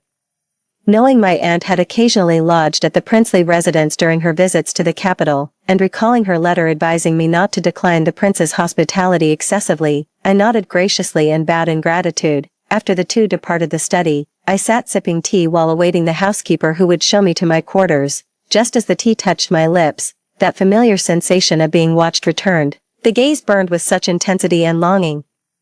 It felt like it could pierce through the paper window and cling to my skin, deeply unsettling. Frowning, I set down the teacup and stared at the window before cautiously approaching. "Who's there?" Sure enough, a tall, slender figure stood there, but the moment I drew near, it vanished like a gust of wind through the rustling bamboo shadows. I was mildly perplexed. A few days later, when my aunt came to the capital, I told her about this matter. My aunt frowned in thought. "The prince enjoys befriending martial artists. Those capable of such lightness skills must be from the Skyhawk Pavilion." Skyhawk Pavilion, 19. I've heard of them. This martial arts sect operates in utmost secrecy, handpicking children with exceptional potential from infancy. They're trained either as elite assassins for noble houses or as covert operatives, weaving intelligence networks across the realm to gather information sold at exorbitant prices through their inner chambers. The news of my whereabouts in the Bai household was uncovered by my aunt through a former member of the Skyhawk Pavilion, yet my aunt remarked, strangely enough, that man refused payment. He even warned that the Bai residence was no safe haven, urging me to fetch you away promptly. I lowered my gaze, sensing a fleeting thought brush against my mind, elusive, just beyond comprehension. Had to prioritize the most urgent matter first. What happened to the Bai family? having traveled the southern regions with me these years, and remained unaware of capital affairs until the prince revealed everything at dusk. The entire Bai household was imprisoned. My heart skipped a beat as I leaned in to listen carefully to the prince's words. These past few days, the Bai family's old acquaintances have been visiting frequently, hoping I could mediate and find some solution. The prince shook his head. Ever since Her Majesty relinquished power years ago, we old imperial clansmen have had even less say before His Majesty. His Majesty is young and in his prime, yet profoundly calculating. When first ascending the throne, he appointed reformist factions to enact sweeping changes, only to feign illness and retreat under the Empress Dowager's pressure, re-emerging with renewed vigor in recent years. The Bai family had long been staunch allies of the Shi clan and the Empress Dowager's faction. After Shi Dingyan's death, General Bai assumed command of the border forces, a development that inevitably aroused the emperor's suspicion. The Bai family's imprisonment stemmed from courtiers capitalizing on Lady Bai's visit to the Empress Dowager, spreading rumors that the Bais were conspiring to transfer military control to the Dowager's youngest son, Prince An. Already distrustful of the Bais, the emperor found these rumors increasingly credible when correspondence between General Bai and Prince An surfaced. Though the letters merely documented their unlikely friendship without political references, they undeniably proved their close relationship. Moreover, General Bai intends to marry his niece, the young lady Shi, to Prince An. On my way back to my chamber, I was in a daze. Jinjin, my aunt gazed at me with concern. She pulled me close and reassured me. The Bai family hasn't spent all these years in the capital for nothing. If those people managed to petition the prince directly, they must have other connections too. Your cousin from the Shi family will be just fine. I lowered my gaze in silence. Entering the room, I sat by the window polishing my sword, lost in thought. I caught the whisper of a breeze as moonlight cast dappled shadows at my feet. My ears twitched, and I flicked a jujube from the fruit bowl without looking. Who's skulking in the shadows? Show yourself. The jujube was caught. The figure leapt down from the beam like a cat, cloaked in knight's mantle. Dust-laden, standing in the half-light, my furrowed brows relaxed in sudden astonishment. I stared at the newcomer with bitter resentment. It's you, 20. Zhou Ke walked over with a jujube in hand and placed it beside me. He'd grown much taller, his hair longer too, though the same small braid still framed his face, tipped with those faded blue beads. I edged away, unwilling to let him get close. He lowered his gaze, measuring the distance between us with an impassive expression. Stay out of the Bai family's affairs. That's beyond your reach. I scoffed coldly. Whether I act or not isn't for you to decide. Without offering any explanation, he turned away and said coolly, I'll be watching you. You're insane. I hurled that jujube hard at his back again, but he didn't even turn around. Liar. A few walnuts followed, then oranges, candied fruits, and finally the wooden tray. The place was a complete mess. He left after all. Son of a bitch. I crouched down, curled up against the wall, and buried my head in my hands. It was all part of his carefully laid scheme. Zhou Ke was an operative from the Sky Eagle Pavilion, planted in the Bai household alongside Cui Hezhou to gather intelligence. With informants everywhere, he knew the Bai family's prominence made them vulnerable to collapse. The note that deliberately lured me there and the servant who conveniently mentioned my sister's whereabouts in the bamboo pavilion, both were his doing. He knew I wouldn't abandon my sister lightly. Only when I realized there was nothing left for me in the Bai household would I leave in bitter resignation. My sister did it, and so did he. Everyone deceived me in their own way, thinking it was for my own good, yet not a single soul bothered to ask if this was truly what I wanted. But how could I blame them? I couldn't, because they all had one simple reason for doing this. I was worthless. My sister knew I couldn't handle the truth about our family, and Zhou Ke understood I lacked the ability to salvage the crumbling house of Bai. Moonlight floods the window, stretching a solitary shadow. A sigh escapes. The one who left turned back, towering still, then sinking to his knees. He gently pries open my rigid arms, pressing his gaunt cheek to mine to brush away the tear at my eye's edge. Don't be afraid. You've got me. I'll always be yours. I shoved his face away in anger, sinking my teeth hard into his shoulder. Liar, you never listened to me. The bite was vicious, yet Zhou Ke chuckled deeply, his hand gently stroking the back of my head in soothing motions, letting me vent my fury. He said, You're mine too. Will you obey me? Absolutely not. I must save my sister, no matter what. Zhou Ke understood perfectly. Gripping my clenched jaw with one hand, he tilted my face up and massaged it, sighing. See, this is exactly why I can't trust you. You're such a stubborn child. I won't say a word. He kept my face, his thumb brushing deliberately over the bluish birthmark at the corner of my eye, as if branding the memory into me. Miss, I'm no saint. I only care about keeping you safe, others be damned. If you insist on this reckless path, I'll have to lock you away. It carried the same threat as that other warning, push me away, and I'll devour you whole, like a joke. But this time he didn't laugh, solemnly placing the discarded Buddha pendant back around my neck, repeating those same words, she's got someone who treats her right, Chui Hezhou. I would have believed it before, but now, I'm skeptical. The current situation is completely different from what happened in the dream. If Chui Hezhou has already risen to power, why hasn't my sister been rescued after being imprisoned for so long? 21. Unable to rest easy. I sneaked out to the Ministry of Justice prison one night without telling my aunt. Seizing an opportunity, I quietly knocked out a kitchen hand delivering meals, disguised myself with most of my face covered, and slipped in pushing a handcart. The prison was a maze of winding corridors, dodging guards. I stumbled along blindly until, by sheer luck, I accidentally stumbled upon where the Bai family women were held. Spotting my sister, my heart leapt with joy, until footsteps approached. I ducked into hiding. It was Chui Hezhou, clad in embroidered robes with a jade inlaid belt. He looked every bit as haughty as in her dreams, yet instead of delight at seeing her beloved, the sister averted her eyes with indifference. The aunt glared coldly at him. Scoundrel. Chui Hezhou arched a brow, ignoring the aunt's venomous stare as his gaze remained fixed on the sister, a dust-covered pearl in this dim chamber. He seems to be making some kind of deal with my sister. I frowned and strained my ears to listen carefully. After piecing everything together, I was so furious I could bite someone. That despicable bastard actually forced my sister to become his concubine, demanding she reveal my whereabouts so he could take us both as his concubines and keep us sisters together forever. His voice slithered like a sewer snake, too bitter to reach the lofty moon, so he'd rather drag it down into the mud for spiteful satisfaction. Yuguan, you walked this path yourself.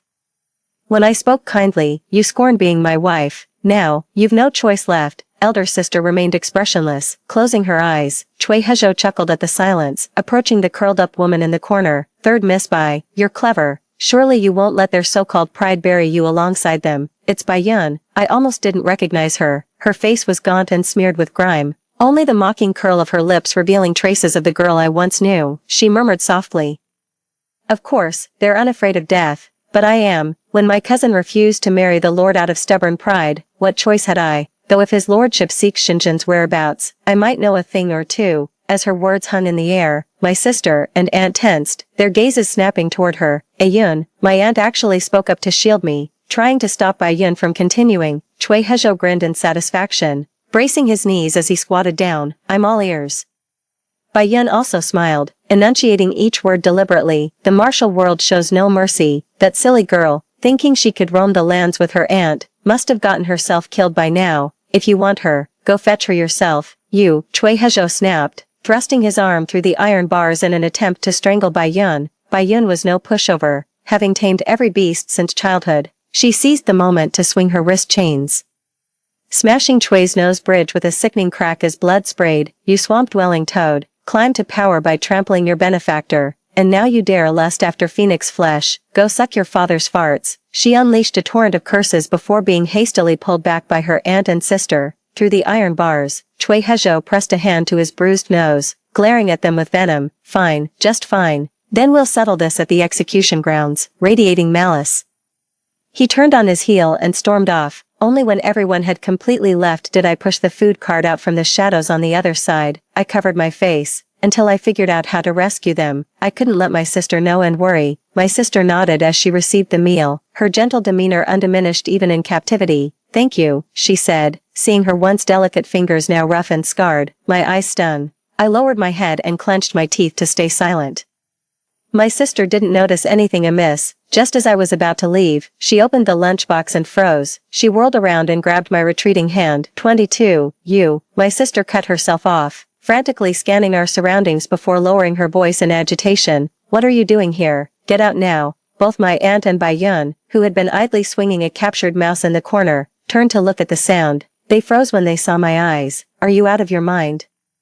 Coming to play in a place like this, Bai Yun murmured in astonishment. I pressed my lips together and stood up. I'll come back for you. My sister slapped my hand and shoved me hard. You fool. Get out of here now. My aunt snapped out of it, wearing that all too familiar look of exasperated disappointment. How did your aunt raise you? Still as reckless as ever. Quick, Guaner, drive her away, since I'd already been caught. I figured I might as well ask if they had any messages for the outside world that I could deliver. Mind your own business, my aunt joined in hitting me. It was Yun who leaned in and gave me a task. Help me look for my dog when you have time. My aunt smacked my head hard, still thinking about that damn dog. I can't stay long, I stubbornly repeated under my breath. I'll come back to save you, no matter what. With that, I pushed the cart away. Just as I was about to disappear around the corner, my sister suddenly called out urgently behind me, Jenner. As I turned away, she seemed to realize this might be our last meeting. Her eyes lingered over every inch of me before she finally smiled with relief. Her lips trembled silently. Yet I understood every unspoken word, overcome with emotion. I hastily turned my back and hurried away. Only after leaving the prison did I find a deserted alley, where I slumped against the wall and sobbed uncontrollably. My sister said, I've grown taller. 23, wiping away my tears. I was about to leave the alley to seek advice from my uncle's old acquaintances, but someone stood blocking the alley's exit. Joku caught me as promised, locking me in a waterside pavilion. The clanking of chains outside as I pound on the doors and windows. Joku.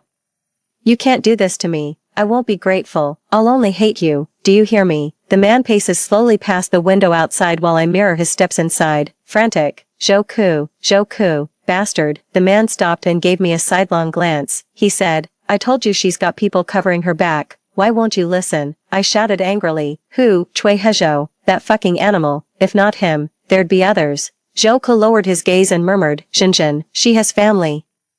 Even if General Bai couldn't protect himself, he'd move heaven and earth to shield her and the Bai women. But you, would they do the same for you? He said, Shinjin, have you forgotten how the Bai family neglected you? How utterly alone you were there? I froze momentarily, then after a brief silence, shook my head. That's not true. Were the Bai family truly cruel to me? They shared no blood relation with me, and were even nominal political adversaries of my father. They raised me in their household with the same privileges as their daughters, equal education, private tutors never missed a day, doctors when I fell ill, birthday banquets when I came of age. When mischievous, I faced punishments just like Bai Yun. At every social gathering with my two sisters, whether aunt or cousin introduced me, they'd always say, my daughters, our three younger sisters. Bai Yun always claimed they favored her as little as they did me.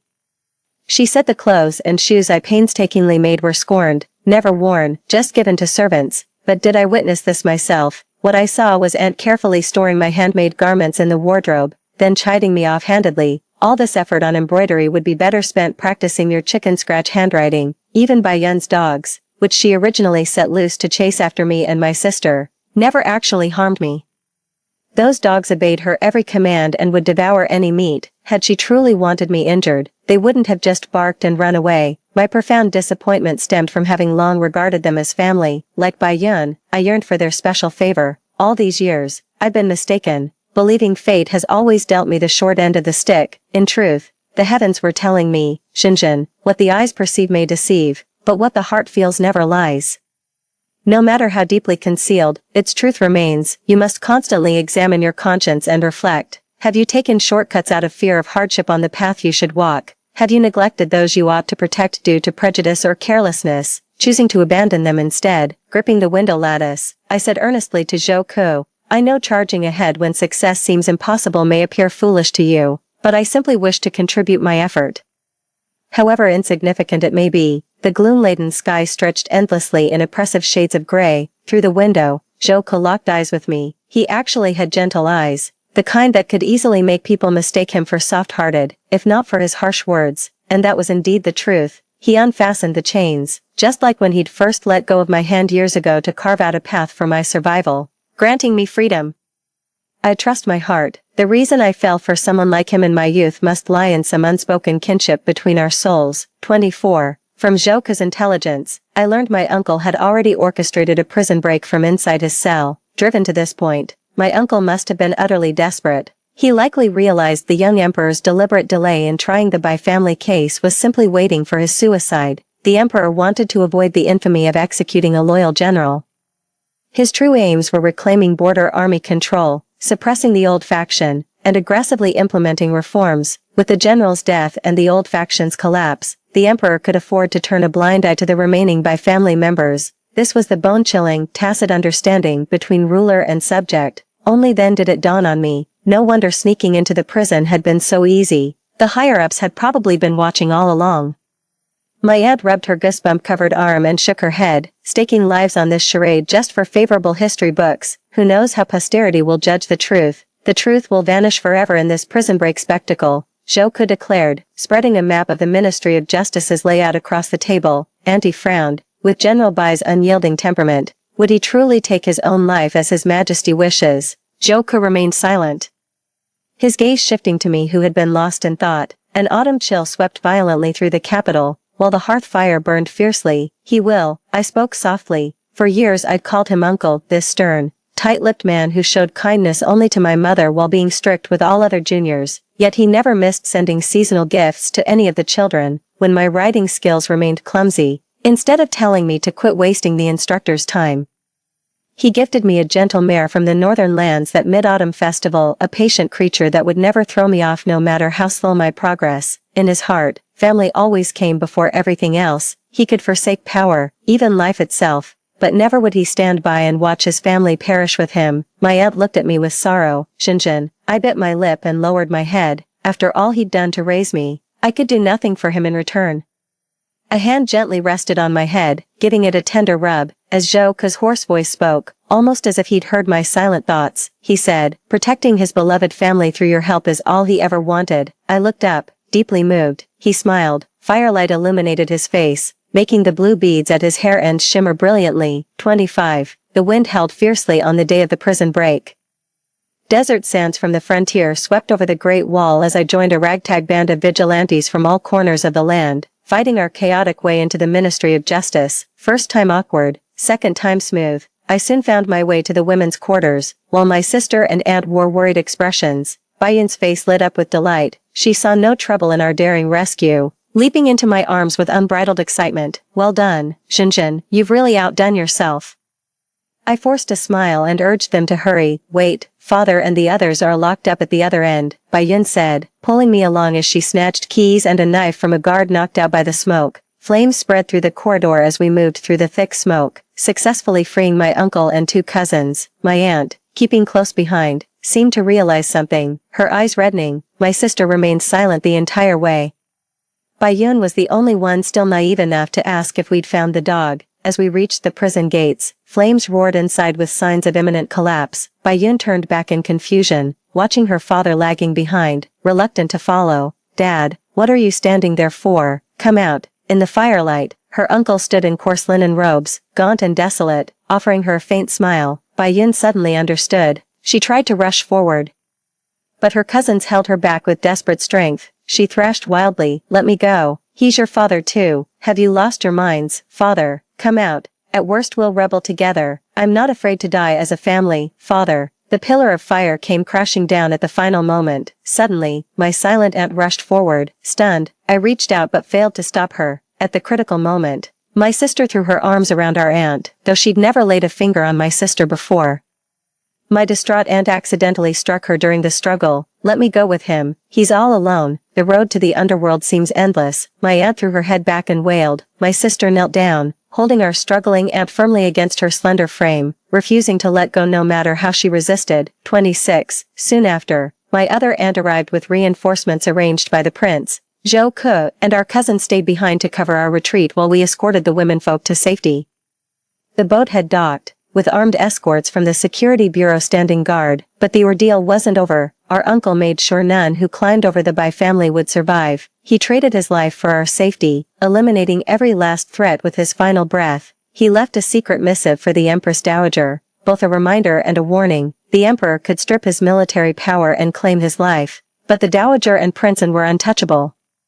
He would die content knowing every enemy of House Bai had been accounted for. Thus Cui Hezhou's brief triumph ended when the watchful emperor coldly expelled him from the inner circle of power, but he'd never surrender so easily. On the day of the prison break, he fought tooth and nail to escape alone from that deadly raid. By sheer coincidence, we crossed paths with him on the vast wasteland before boarding the ship. Shinjin, he called out to me.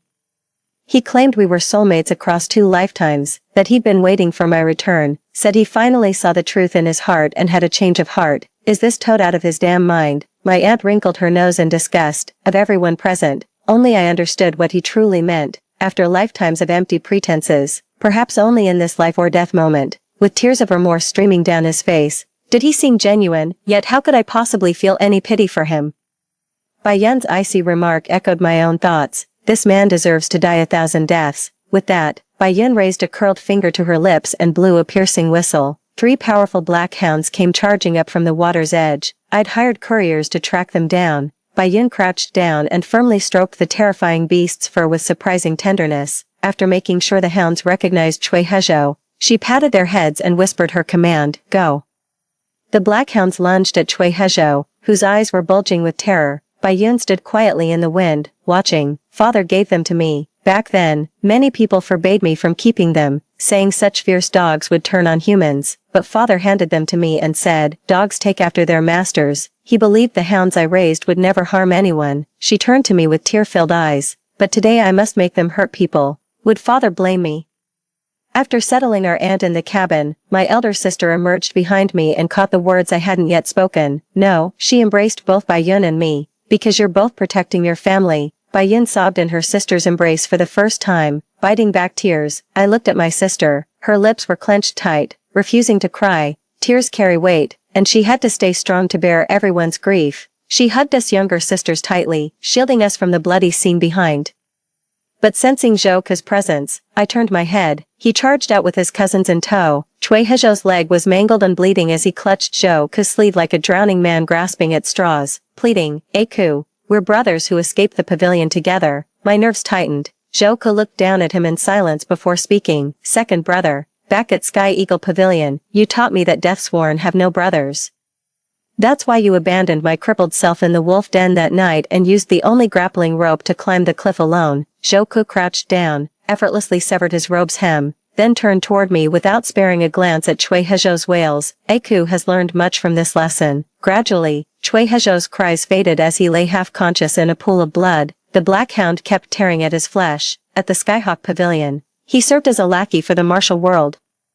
Climbing into the imperial court, he became the emperor's hound. Day by day, he grew more obsessed with power plays and held emotions in contempt. In the end, he never truly lived as a human being for a single day. 27. When the dust finally settled, winter had arrived. After burying my uncle, we spent the new year together in Chuzhou. No firecrackers, no red lanterns, just solemn tranquility. On the 15th day of the lunar month, my aunt brought the Bai family children and my sister to pay solemn respects at my family's graves for half a day. Bai Yun regained some composure as I told her about my late sister. She felt a strong kinship with Song Yi. After the new year, when seeing them off to my aunt's hometown, Bai Yun whispered in my ear, "Next spring, I'll come to Chuzhou to teach you swimming." I looked at her and we laughed together. The boat was about to depart. Aunt and the Bai siblings waved at me. My sister gazed at me quietly. She'd already said everything she needed to last night. Last night she returned the coming-of-age dress I'd left behind, along with 4 years' worth of clothing. Each piece was tailored to different measurements, made through her consultations with the nursemaid. She said I'd grown up, that I could understand certain things now. "Shen, life is but a fleeting journey. Your footsteps and mine were always meant to move forward. Don't be sad, dear, a part of my heart will always stay with you." I used to say forever so easily, wanting never to be parted from someone, wanting to possess that love eternally. Back then I didn't understand, when one clings to forever, that's when disappointment begins. She's more than just an elder sister. The world has already bound her with too many ropes, and I refused to be another one of them. So there I stood by the riverbank, waving vigorously at the departing boat without shedding a single weak tear. The snow fell so heavily it seemed to freeze the clouds themselves. Beggars huddled together, shivering in dilapidated sheds, while kind-hearted shopkeepers brought them leftover scraps from customers' meals. But thankfully, when I turned around, someone was still waiting for me. Aunt and Zhou Ke stood beneath the tree, waiting to take me home. In the misty early spring, the wind stirred damp dust that brushed against the bluish birthmark by my eye. I ran freely toward them, no longer fearing the gust that might expose my mark, no longer bowing my head. This vast world has room for the endless strife of power-hungry schemers, their insatiable quarrels, yet also holds space for the tangled insecurities and wounded hearts of ordinary souls. Truth is, all you need is to lift your head and keep walking forward. In our fleeting century of existence, how many family members under the same roof become passing strangers in life's endless comings and goings? Yet how many destined strangers stubbornly carve paths through blizzards of fate, arriving where love awaits to stand together in shared shelter? Never surrender lightly, Only when every possible road has been traveled can one call it a complete life. The end. Story 2. I am the villainess in the book. The devoted second male lead drove a taxi to support me through my bachelor's and master's degrees. We were no longer on the same level, and I felt he wasn't good enough for me, so I dumped him, yet he died in a car explosion while trying to save me. I suddenly awakened, reborn in the year I graduated with my master's degree, the year I despised him the most. I ran to his rented apartment, where he rubbed his temples, his voice weary and desperate. Speak, I'll accept whatever you say. I frantically grabbed his hand, tears streaming down my face as I choked out the words, Chi Jolie, when are you going to marry me? 1. I am the vicious supporting female character in the novel. My impoverished taxi driver boyfriend Chi Jolie provided for my food, my drinks, and even my university education, yet after graduating with a master's degree, I abruptly dumped him. I leveraged some tactics to join a Fortune 500 company and thrived spectacularly. My ruthless methods made many enemies. And they tampered with my car. The moment my car spun out of control, Chi Jolie chased at breakneck speed in his rundown taxi. The two vehicles collided violently. Chi Jolie, with blood streaming terrifyingly from his forehead, staggered as he carried me down from the vehicle. But it was too late. The thick smell of gasoline enveloped us completely. He used all his strength to hurl me out. A tremendous explosion roared, detonating across the pale gray sky, amidst the shower of sparks. Chi Jolie vanished completely along with the wreckage of the two vehicles. I distinctly remember the moment he threw me out. He said to me, Chin Yen, I love you, live well. How could there be such a foolish person in this world? I'm not worthy of his kindness at all. Chi Jolie, you big idiot. I finally awakened, filled with regret for my past actions. I was about to rush over like a madman, but the rescue team held me back. Danger, don't go over there, they're already dead. Yes. Chi Jolie is dead, the person who treated me best in this world is gone, and my life will never have him again, crying until one's heart and liver feel torn apart. When I opened my eyes again, I had actually been reborn. I was reborn 6 years earlier, on the day of my graduate school graduation ceremony, too, but this was no ordinary graduation ceremony. I stood on the podium, with a gathering of business elites and dignitaries below the stage. Each of them was a prominent figure in the business circle. Simply securing an offer from one of these big shots would elevate me to the clouds, like a carp leaping over the Dragon Gate. I would soar to success from then on, but I know that talent alone isn't enough to break into the top tiers of the strong and prosperous. For someone like me, born from humble roots with no family background, there may be shortcuts but they're not honorable. So, very quickly, I caught someone's attention. Just finished introducing my resume, stepped down from the stage. Drinking water, a man in a tailored suit approached. He was Gu Jingqing, the general manager of Yadin Group, holding a high position. He controlled the career fate of half the fresh graduates. In my previous life, I slept with him once, and the next day I received an employment offer from Yadin Group. At this moment, he locked onto me as his prey, a look of confident determination flashing across his face. Miss Chen, I've had my eye on you for a while. Not only are you exceptionally beautiful, but your talents are equally impressive. I particularly admire you. I forced a smile and said, thank you. I turned to leave, but he wouldn't let me. Could you give me a chance to become your talent scout? Gu Jingqing is a very dangerous man. He fell for me as his bed warmer, yet feared my capabilities. In my 6th year at Yadin Group, I consistently topped the sales charts annually, bringing substantial profits to the company. My position kept breaking promotion conventions. Rapidly approaching Gu Jingqing's role as general manager, for businessman Gu Jingqing, women are far less important than profit, and my existence seriously threatens his position, so he craftily leaked the news that I was his mistress to his actress wife Xing Xian. Since her reputation and value are tied to Gu Jingqing, she had no choice but to eliminate me. The tampering with my car was orchestrated by this woman. To stay alive, I would never seek death in this lifetime. But the plot's progression inevitably leads me to confront Gu Jingqing again. His gaze never left me as he casually picked up a glass of red wine from a passing waiter's tray and clinked glasses with me. Drinking water is so dull, we should have wine. As he spoke, he replaced the water in my hand with a high-alcohol Penfolds red wine. After finishing one glass, he immediately refilled it for me, then slowly leaned in to whisper in my ear, people with your level of education are a dime a dozen in society. Without connections, you have no real advantage. I subtly stepped back a few paces, but he persistently closed the distance again. He directly reached his hand to my waist. But I can help you, on the condition that you give me some benefit. 3. I felt so disgusted I nearly vomited, just as I was about to break free from him.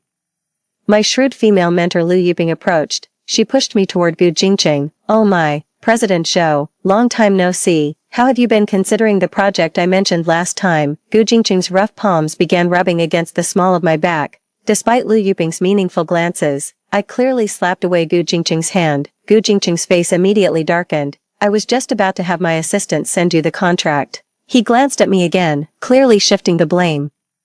I don't think it's necessary now. Gu Jingqing left in a huff, with Lu Yuping chasing after him unwillingly. She ended up being rebuffed and angrily confronted me. What's going on with you? Didn't we agree? You sleep with him, you get your job secured, and my project can proceed smoothly. Her calculations were crystal clear, using me as a stepping stone to effortlessly climb into upper business circles. Lu Yuping was 40 but well maintained with a good figure. I sized her up and smirked faintly. Why don't you go yourself? Maybe Gu Jingqing wouldn't mind. After all, once the lights are off, everyone's the same. Lu Yuping's eyes nearly popped out of her head in anger. I have a husband. Oh, so she still knows about propriety and shame. Then I have a boyfriend too. I could never do something to betray him. After speaking, I took the resume form and headed towards the exit of the hall. Humph. With that shabby boyfriend of yours. Even if he works himself to death driving a taxi his whole life, he wouldn't earn a fraction of Gu Jingqing's pocket change. Lu Yuping curled her lips and sneered. I've been trying to talk sense into you since your first year of grad school. I thought you'd finally understood, but it seems you've grown older without growing wiser, stubborn as ever, destined to stay in the lower class your whole life. In my past life, Lu Yuping and I were cut from the same cloth, less brainwashed. More like birds of a feather flocking together, yet I took advantage of Qi Zhili sending me money every month, so I strung along this easy mark while following Lu Yuping into wealthy circles, chasing fame and fortune. She'd invested too much effort nurturing this sapling, me, to watch her labor flow away like spilled water. In no time, she approached with a face-changing swiftness reminiscent of Peking opera. Chen Yen, a girl's chastity isn't always that important, just take off your clothes. Lie down, and a future full of happiness will be waiting for you. Be good now, listen to your teacher's advice, go and appease Mr. Zhou. I also smiled and waved at Gu Jingqing, who hadn't gone far yet. Both Lu Yuping and Gu Jingqing thought I'd come around, their faces creased with smiles, but the first sentence out of my mouth pissed them off thoroughly. President Zhou, my teacher said if you don't mind, she'll devote all her efforts to accompany you tonight. Aren't you disgusted at your age? Take a piss and look at yourself in the puddle. Gu Jingqing, having suffered setbacks twice in a row, vented all his resentment on Lu Yuping. Chen Yen, well done. I can reject your graduation thesis and make sure you don't get your diploma. Lu Yuping trembled with rage, and I patted her shoulder. During my postgraduate studies, you exploited me repeatedly. My labor and compensation were never equitable. Projects I worked on tirelessly day and night were published under your name alone. Lu Yuping, your vanity left no room for genuine mentorship, and you passed me off to another professor. You probably forgot that I was already that professor's student, and you even signed my transfer application. Most advisors are good, but Lu Yuping is too self-interested. She doesn't want to put effort into me, yet tries to gain benefits from me. Let her indulge in her pipe dreams. After venting out, I felt refreshed and clear-headed. Turning around, I saw Qi Zhili standing at the banquet hall entrance in the distance. His clothes were worn, his eyes weary, as if he had just come from a great distance. In my past life, he scrimped and saved to put me through college and graduate school, yet I told him not to come to my graduation ceremony, but he came secretly anyway, even if it meant hiding in a corner. He just wanted to witness my moment of glory with his own eyes. It was on this day that he saw me getting into Gu Jingqing's car, witnessing his girlfriend in another man's bed, but fortunately, the timeline of rebirth hadn't reached that point yet. Seeing him standing perfectly fine before me, I nearly cried, forcing back the stinging in my eyes. I rushed over and pulled him into a tight embrace. Qi Zhili, I miss you so much. The familiar scent on him made tears stream uncontrollably down my face. He froze for a moment, raising his hand to wipe my tears. But as if remembering something, his hand dropped powerlessly. I haven't washed my hands or taken a shower. Then he indifferently pushed me away. You'd better stay away from me. Don't dirty your graduation gown. Someone deliberately directed everyone's attention to me and Qi Zhili. The discussion immediately became heated. Shocked. My boyfriend who graduated from a prestigious university actually dresses so shabbily. Could he be a migrant worker? What on earth does she see in him? Must be book smart but street dumb. Don't dismiss it. The guy's face looks like a celebrity's. Maybe that's just her type. They don't care whether their words might hurt others. Speaking quite loudly, I simply let those vulgar words go in one ear and out the other. Let's go. Chi Zholi, as usual, withdrew his gaze and turned away, his slender back stiffly straight, like a green bamboo in the night wind, solitary and unyielding. Hey, driver, don't leave yet, Jing Xian, who had not yet entered the entertainment industry nor become Gu Jingqing's wife, called out to him, then turned to the people beside her and said, when I came here, I took his taxi. He charges by the meter without any extra fees, much better than other drivers. If you need a ride, you can get his contact info. I thought no one would respond to this rude proposal, but someone just crossed their arms and laughed. Sure. Later you can send me his contact info. My family's driver hasn't had a vacation in a while. I looked carefully to see which group of chickens was making noise. Turns out it was Liu Yuping's clique of sisters from the same department, because my project achievements have repeatedly been commended and recognized by school leaders. These people can't stand to see me doing well. Jing Xian, the instigator, walked over and said to me with a smile, Qin Yan, I brought so much business to your boyfriend, shouldn't you treat me to a thank you meal, like me? Jing Xian came from humble beginnings. She worked hard to fight her way from a backward small village to the big city. She was always the top student in school, until she met me. If those rich girls couldn't stand seeing the poor improve, then Jing Xian simply hated me for being better than her. In my previous life, I told her, you were married to Gu Jingqing for only 3 years, but I was his mistress for 6. She was utterly enraged and, with Gu Jingqing's instigation, ended up killing me. Unaffected by them, I instead clung to Chi Zholi's arm like a treasure and said to Jing Xian with a smile, forget about thanking me with a meal. After all, my boyfriend's car isn't just for anyone to ride in.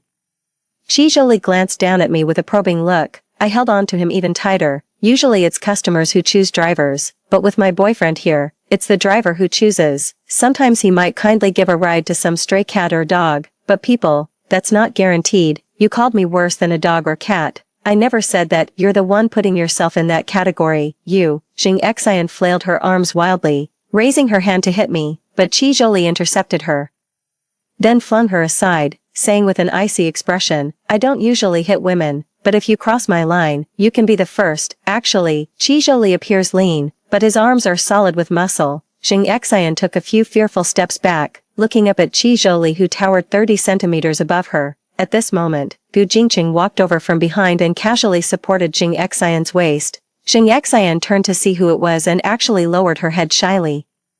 But Gu Jingqing didn't look at her, his gaze fixed directly on me. Gradually calming down, Gu Jingqing regained his usual boss-like demeanor. Qin Yan, I've always valued talent. I won't hold it against you for rashly rejecting me before. I'm magnanimous enough to give you another chance. Before leaving, Gu Jingqing cast a contemptuous glance at Chi Zholi, then suddenly froze. Have I seen you somewhere before? Chi Zholi raised a brow slightly, a faint curve appearing at the corner of his mouth. You remembered wrong. Gu Jingqing didn't think much of it, instead shoving a business card into my pocket. Think it over. Contact me. I'll be waiting anytime. 5. My refusal was so obvious, yet Gu Jingqing still wouldn't give up. Could it be the plot's doing? I stood frozen in place, lost in thought for a moment. Chi Zholi glanced at my expression, let out a light scoff, and walked away with an indifferent face. As his sleeve brushed past my arm, I immediately snapped back to reality. I hurled the business card into the trash bin with force and hurriedly chased after him. Chi Zholi, don't walk so fast, wait for me. Running too quickly, I didn't notice the ground and accidentally tripped over a small roadside stone. I let out an ouch and called out pitifully, Chi Zholi, it hurts so much. I rarely acted coquettishly towards him.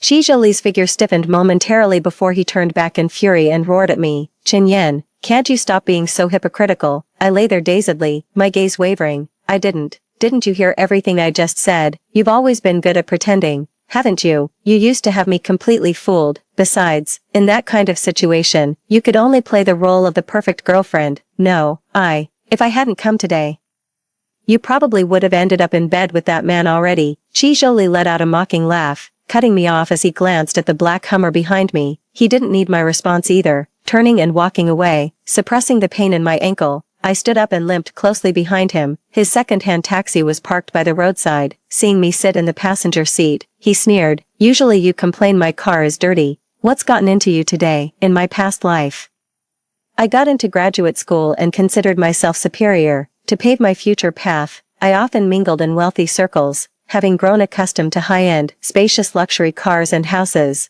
How could I possibly take a poor guy like Chi Zholi seriously? In daily life, I'd nitpick and find fault with him whenever I was displeased. When he tried to hug me, I'd push him away, disgusted that he hadn't showered. When he cooked meals and served them to me, I'd angrily scold him for using too much salt. Accusing him of trying to kill me with saltiness, he wanted to drive me to school, but I was disgusted that his car had been sat in by so many people. It was unclean and unhygienic. I was even afraid my wealthy classmates would see me getting out of a shabby taxi and look down on me, refusing to associate with me. Thinking about it now, my past self was utterly inhuman. I wish I could slap myself twice across the face. I deserved to die. 6. So Chi Zholi's sarcasm toward me was understandable.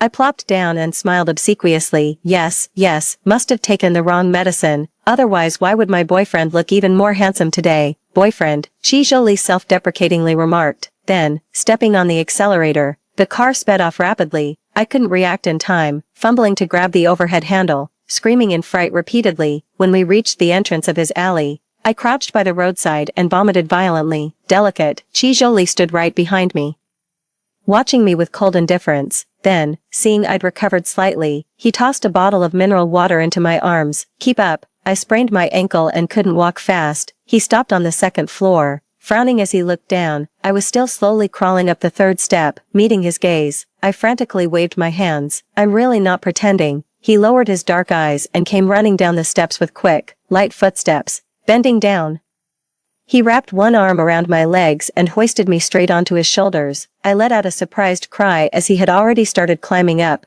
Without pausing for breath, he carried me straight up to the 6th floor before setting me down. Come in and take a look. Chi Zholi opened the door to his 30-square-meter rental apartment where he'd lived for many years. 7. The interior could be described as dirt poor, completely undecorated, with just a camp bed placed by the window. No kitchen. The toilet doesn't have a flush toilet, just a pit. For bathing, there's only a red bucket and an electric water heating rod. Actually, if you work diligently as a taxi driver, you can earn about 7,000 or 8,000 a month. After covering food and drink expenses, he could completely afford to buy a decent house with his saved-up money. But to support me, this money-burning burden, he endured all the hardships silently. Noticing my surprised expression, he smiled. Not used to it, huh? After all, your dorm conditions from college to grad school were top tier. After starting college, apart from Chi Zholi visiting me at school, I hardly ever went to see him, let alone visited his rented place. Waves of bitterness welled up in my heart. Just as I was about to say something, he impatiently waved me off. Chen Yen, let's break up. I froze for a moment, then shamelessly clung to him. I won't. He laughed in frustration. Chen Yen, can't you give me some dignity? You've always looked down on me, despised me for being poor, for not being able to pave the way for your future. Now that you've graduated with a master's degree, aren't you just planning to kick me to the curb? So that's what he was worried about. His throat tightened. If I bring it up first, when I look back later, at least I won't feel like a coward. As he spoke, his eyes suddenly reddened, perhaps hating his own weakness. He roughly wiped away his tears. Get out. I never want to see you again. In the past, it was always the character setting that confined me, making me a heartless villain. I stood in place, anxiously twisting my fingers, finally inching forward step by step. I pulled him into my embrace. I'm sorry, Chi Zholi, I didn't mean to.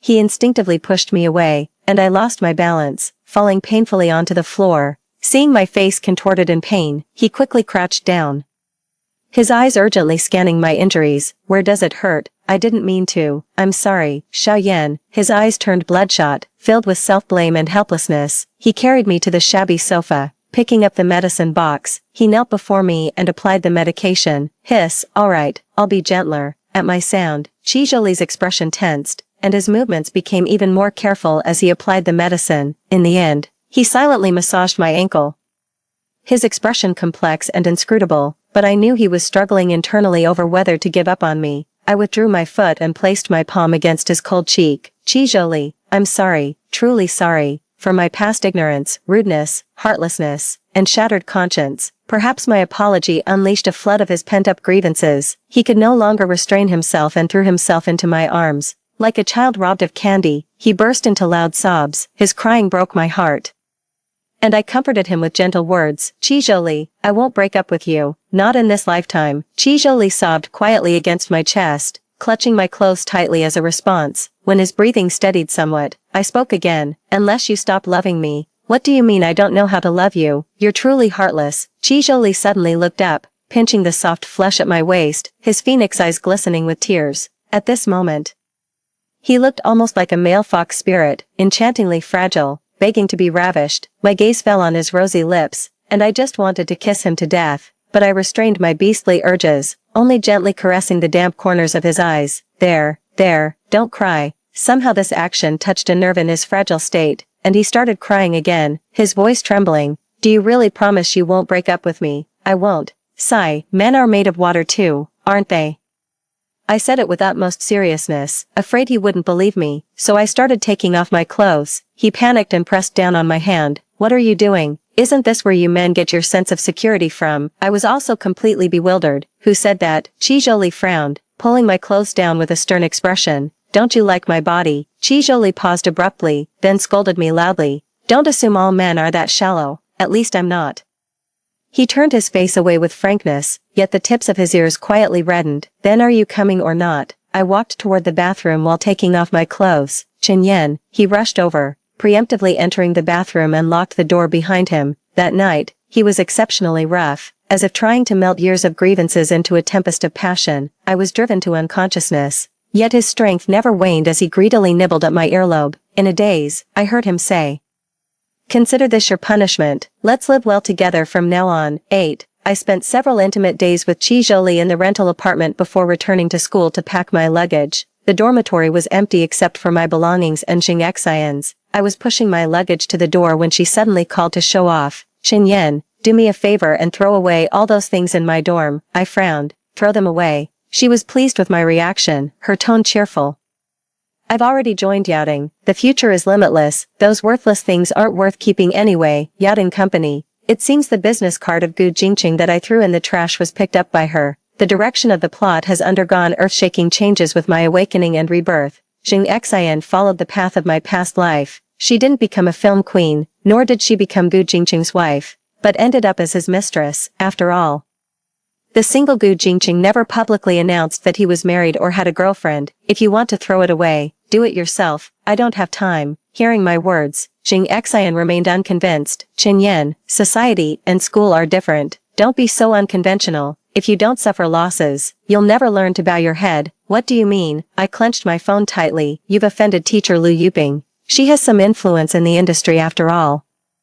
Those companies you were eyeing before, forget about them. They've already blacklisted you. I'm only telling you this out of our classmate bond. Don't say I never helped you. Well then, goodbye. And I hope you'll know what's best for yourself. Xing Xian hung up the phone with schadenfreude. After that, I kept hitting walls in my job search. Resumes I sent out sank without a trace, and when I finally reached the final interview stage, one phone call overturned all my previous efforts.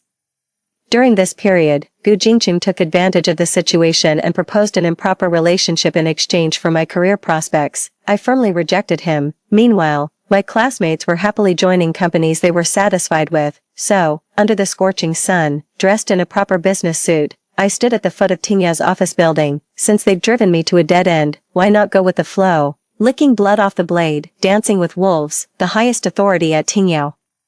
The company CEO is a middle-aged woman named Lu Feng. She was Gu Jingqing's first love, and the company was also jointly founded by them in their youth. However, Lu Feng far surpassed Gu Jingqing in both intelligence and courage. As I mentioned earlier, Gu Jingqing didn't like women being more capable than him. Therefore, in the end, their relationship became worthless in the face of personal interests. The only thing keeping them working together now is mutual benefit. In the conference room, my resume was placed before Lu Feng. After lengthy questioning and explanations concluded, the short-haired and efficient Lu Feng crossed his hands on the desk, appearing completely at ease. Compared to other candidates, where do you think your strengths lie? A conventional question, if answered conventionally. It wouldn't be the style Lu Feng appreciates, because I'm the only female candidate among all the interviewees. As the words fell, all the male members present lowered their heads and laughed. Actually, I'm also gambling, betting that in this lifetime, Lu Feng will value me for my same-sex preference, just like in the previous life. Aside from my abilities, the sound of mocking laughter echoed shamelessly through the spacious room. Lu Feng forcefully knocked on the table. And only then did the surroundings return to silence. The executive sitting beside her spoke up. "Go home and wait for news." This phrase means, unfortunately, you didn't pass. I was doused with a bucket of cold water. Though my heart was filled with unwillingness, I had tried my best. I politely bowed to these seniors and walked to the door. Haven't even started the job and already this reckless. My steps faltered as I realized those words were directed at me. Turning back, Lu Feng rarely showed a smile, nodding toward what I held in my hands. "How can I conduct your onboarding evaluation without your resume?" 9. The first joy was my successful onboarding at Tingyao. The second setback was Gu Jingqing learning about my brave venture into the Devil's Den, shamelessly transferring me from Lu Feng's team to his own, became an ordinary employee in his department, constantly under his control.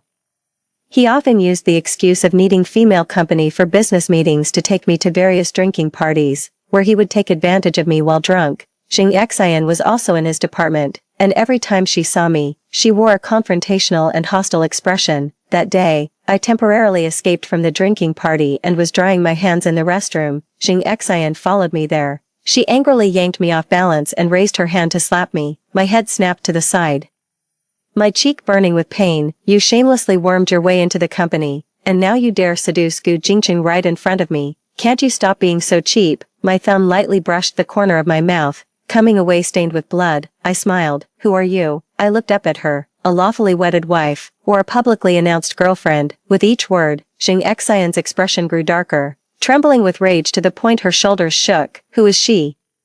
"Just Gu Jingqing's shameful mistress. In my past life, I was as pitiful as her." But soon, she reverted to her usual acrimonious self. She approached me with a mischievous smile. "I just saw your taxi driver boyfriend in the hotel lobby. Guess what he'd think if he saw his precious girlfriend dining with another man. Is Qi Zholi here? Shouldn't he be driving through the city streets right now, in the glittering golden corridor of the hotel?"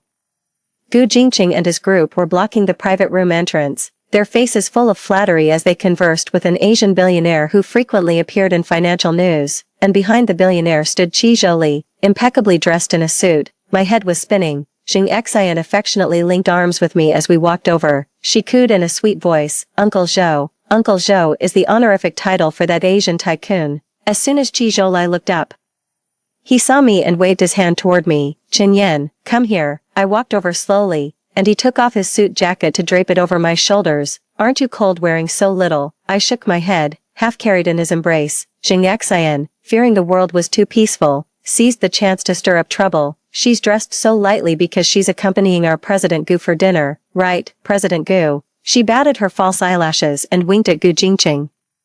It seemed only then that Gu Jingqing noticed Qi Zholi standing behind the wealthiest man. His gaze wandered before he asked the tycoon in confusion, "Who is this gentleman to you?" The billionaire kindly averted his gaze from me and introduced Qi Zholi, my driver. Upon hearing this answer, Gu Jingqing immediately breathed a sigh of relief. In a place unseen by others, I poked Qi Zholi's arm. "When did you become the richest man's driver? Why didn't you tell me?"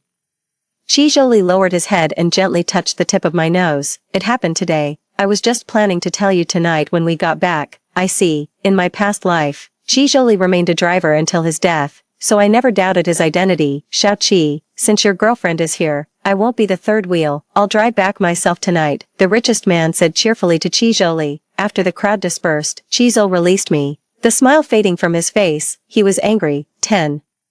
He led me to the car and silently fastened my seatbelt. As he was about to pull away, I leaned forward and wrapped my arms around his neck. "I won't hide it from you. I did have dinner with him tonight, but there's a reason why I reluctantly accompanied him to that drinking gathering. As a woman, Lu Feng is also a shrewd businessperson. The company's shareholders and executives are almost all men who resent a woman giving them orders from above. Moreover, with Gu Jingqing deliberately courting their favor, Lu Feng might lose her high position in the next vote." I helped her get close to Gu Jingqing, figuring out who he was closely associated with and how much leverage he had to bring down Lu Feng. In return, she promised me a promotion and salary increase, provided I was capable. Qi Zholi has shown me immense kindness, and I want to work hard to earn money to give him a home. With my past life, I should have had the ability of foresight. Yet I discovered that since rebirth, many trivial details from my past life have faded from my memory like melting snow. Perhaps this is the price of awakening. After all, I've already changed so much. This world has its established rules, they shouldn't be disrupted just because of me. Can you understand me? After saying a long paragraph, I leaned over and kissed Qi Zholi on the cheek. Don't be angry anymore, okay? The neon lights by the roadside, sliced by the half-lowered car window, fell on Qi Zholi's face, gradually softening his sharp eyebrows and eyes. Qi Zholi's gaze lingered on my lips, his warm fingertips gently brushing over them. Who said I was getting angry over some insignificant person? Is he even worthy? Huh, my eyes widened in surprise. What's that? Qi Zholi gave me a cold glare, looking rather ill-tempered. Suddenly, a kiss landed near my lips. He gently pecked at the wound at the corner of my mouth, his touch light as a feather. I just think that even if you saw me after being bullied by others, you still wouldn't ask me to help you get revenge. So that's what he's angry about. I looked up, glimpsed the scar on my lips in the rearview mirror, and laughed. It's just a tiny wound. Any later and it would have healed and disappeared completely. Qi Zholi was amused by me, then spoke to me with great seriousness.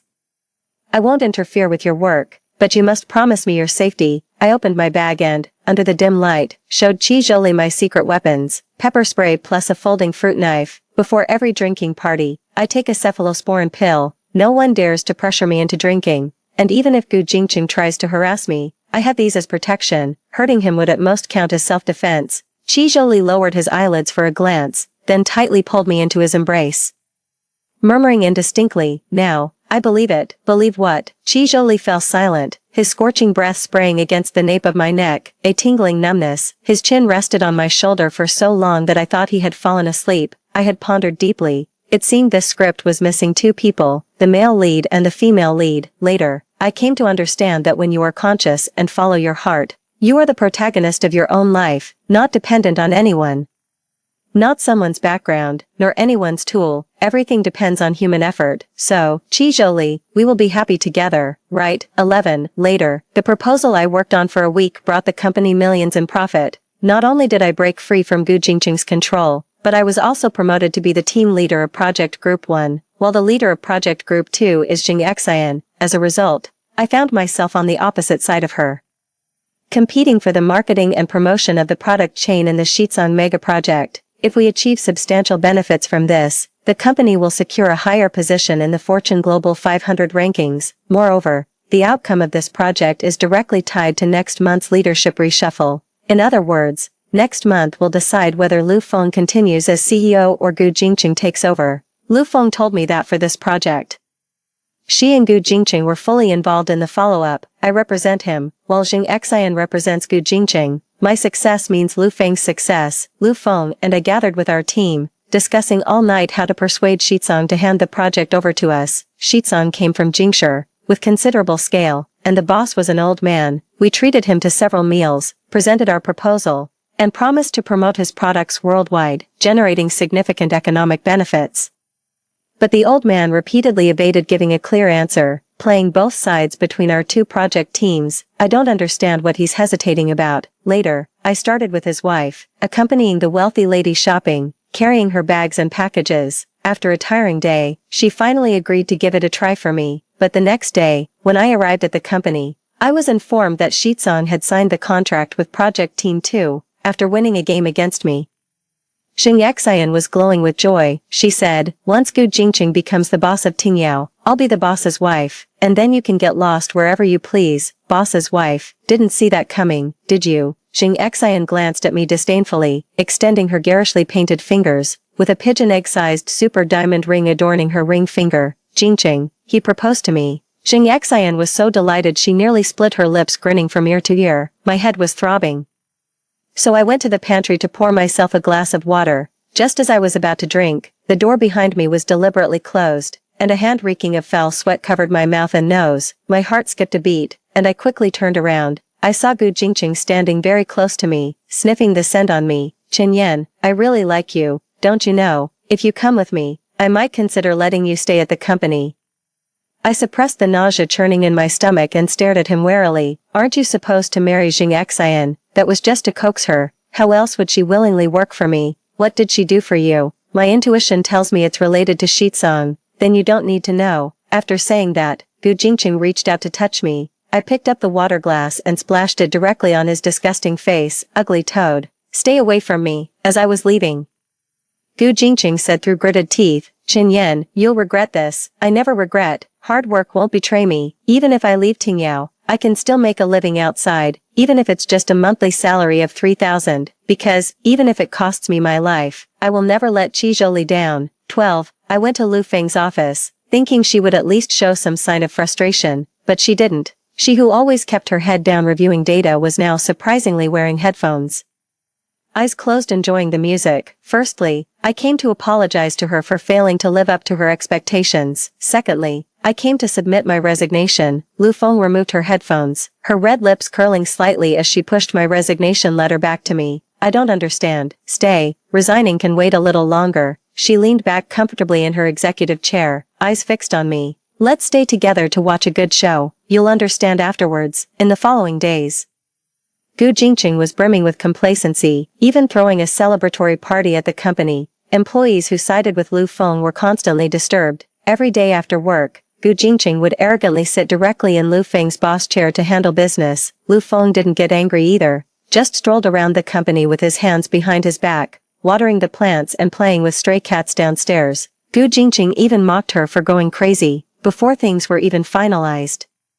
Xing Yaxian had already announced it in her social circles and friend groups. She claimed she was about to marry into wealth, living in luxury, leaving the rat race behind, and even flaunted the diamond ring. In the comments section, Lu Yuping was the first to congratulate her, not forgetting to take a jab at me. You're born with a silver spoon, unlike some people who are short-sighted, treating a freeloader boyfriend like treasure. Xing Yaxian replied, thank you for your blessings, Teacher Lu. Without you, I wouldn't be where I am today. You must sit at the head table at my wedding. I can never repay your great kindness. The marketing agencies under the company worked around the clock to promote Shitsung's healthcare products under Gu Jingqing's orders. They vowed to cover the entire elderly district. However, when a tree stands out in the forest, the wind will surely break it. In the dead of winter, a massive wave of posts flooded the internet. They were the children of elderly people who had taken health supplements. Speaking indignantly before the cameras, they claimed that after consuming the supplements, their elderly parents suffered persistent high fevers and were even admitted to the ICU.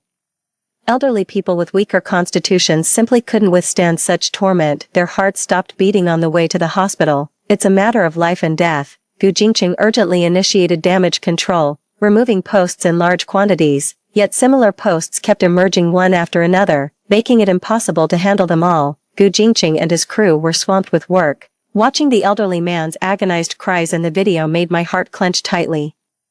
I ran to find Lu Feng and confronted him. You knew about this all along. Lu Feng was trimming the plants, which could be considered tacit approval. But even if you want to bring them down, you can't sacrifice innocent lives. Those are living human lives. So what? After all my hard work building this company, those old fools actually want to kick me out. Lu Feng viciously threw the scissors at my feet, his eyes blazing with fury. All these years, for the company, I've even lost a kidney.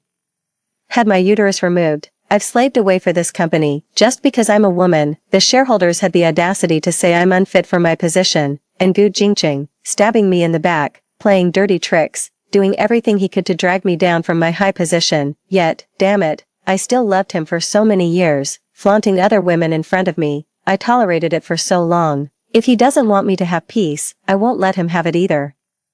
Lu Feng walked over and provocatively patted my cheek. Chen Yan, don't tell me you've never done anything wrong in your life. With a boom, my mind went completely blank. Clutching my phone, I walked out of the office building in a daze. Perhaps if I hadn't awakened, I'd be just as wicked as her. In my past life, I caused Qizhou's death. What right do I have to judge her? I walked along the green belt, unaware that my feet were bleeding. Dark clouds churned overhead, brewing a torrential downpour as if to cleanse all the filth from this city. Chen Yan, someone shouted, their voice filled with urgency and concern. It's Qizhou. Hundreds of meters away, Qizhou in a white shirt came running towards me. Touching him, I melted into his embrace. I showed him the video, crying as I spoke. So many people died, so many. I should have trusted my instincts and investigated Shitsung's background earlier. But I didn't. Crying, I pounded my chest.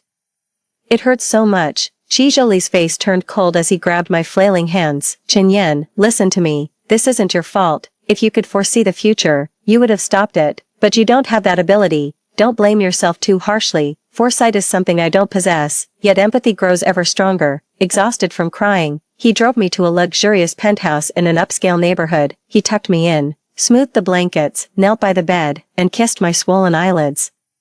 Be good now, sleep well first, leave the rest to me. 13. Shitsong is a company from Jing City. With Jing City having a much broader market, why did they specifically come to F City, a second-tier city, to promote their products? The answer is self-evident. Shitsong used to be a legitimate company, but its elderly boss became obsessed with something he shouldn't have touched. What's shamelessly extravagant is that he actually spread this stuff within the company, claiming it could relieve work-related mental stress. The toxic practice of burning money and sanity, like a raging firework, instantly reduces the company to ashes, destroying everyone's hard work in an instant. The old fool remains unrepentant, producing counterfeit health supplements at low cost, coming all this way to this place just to make another huge profit. And yet, why wouldn't a major company like Tingyao notice the issues at Shitsong?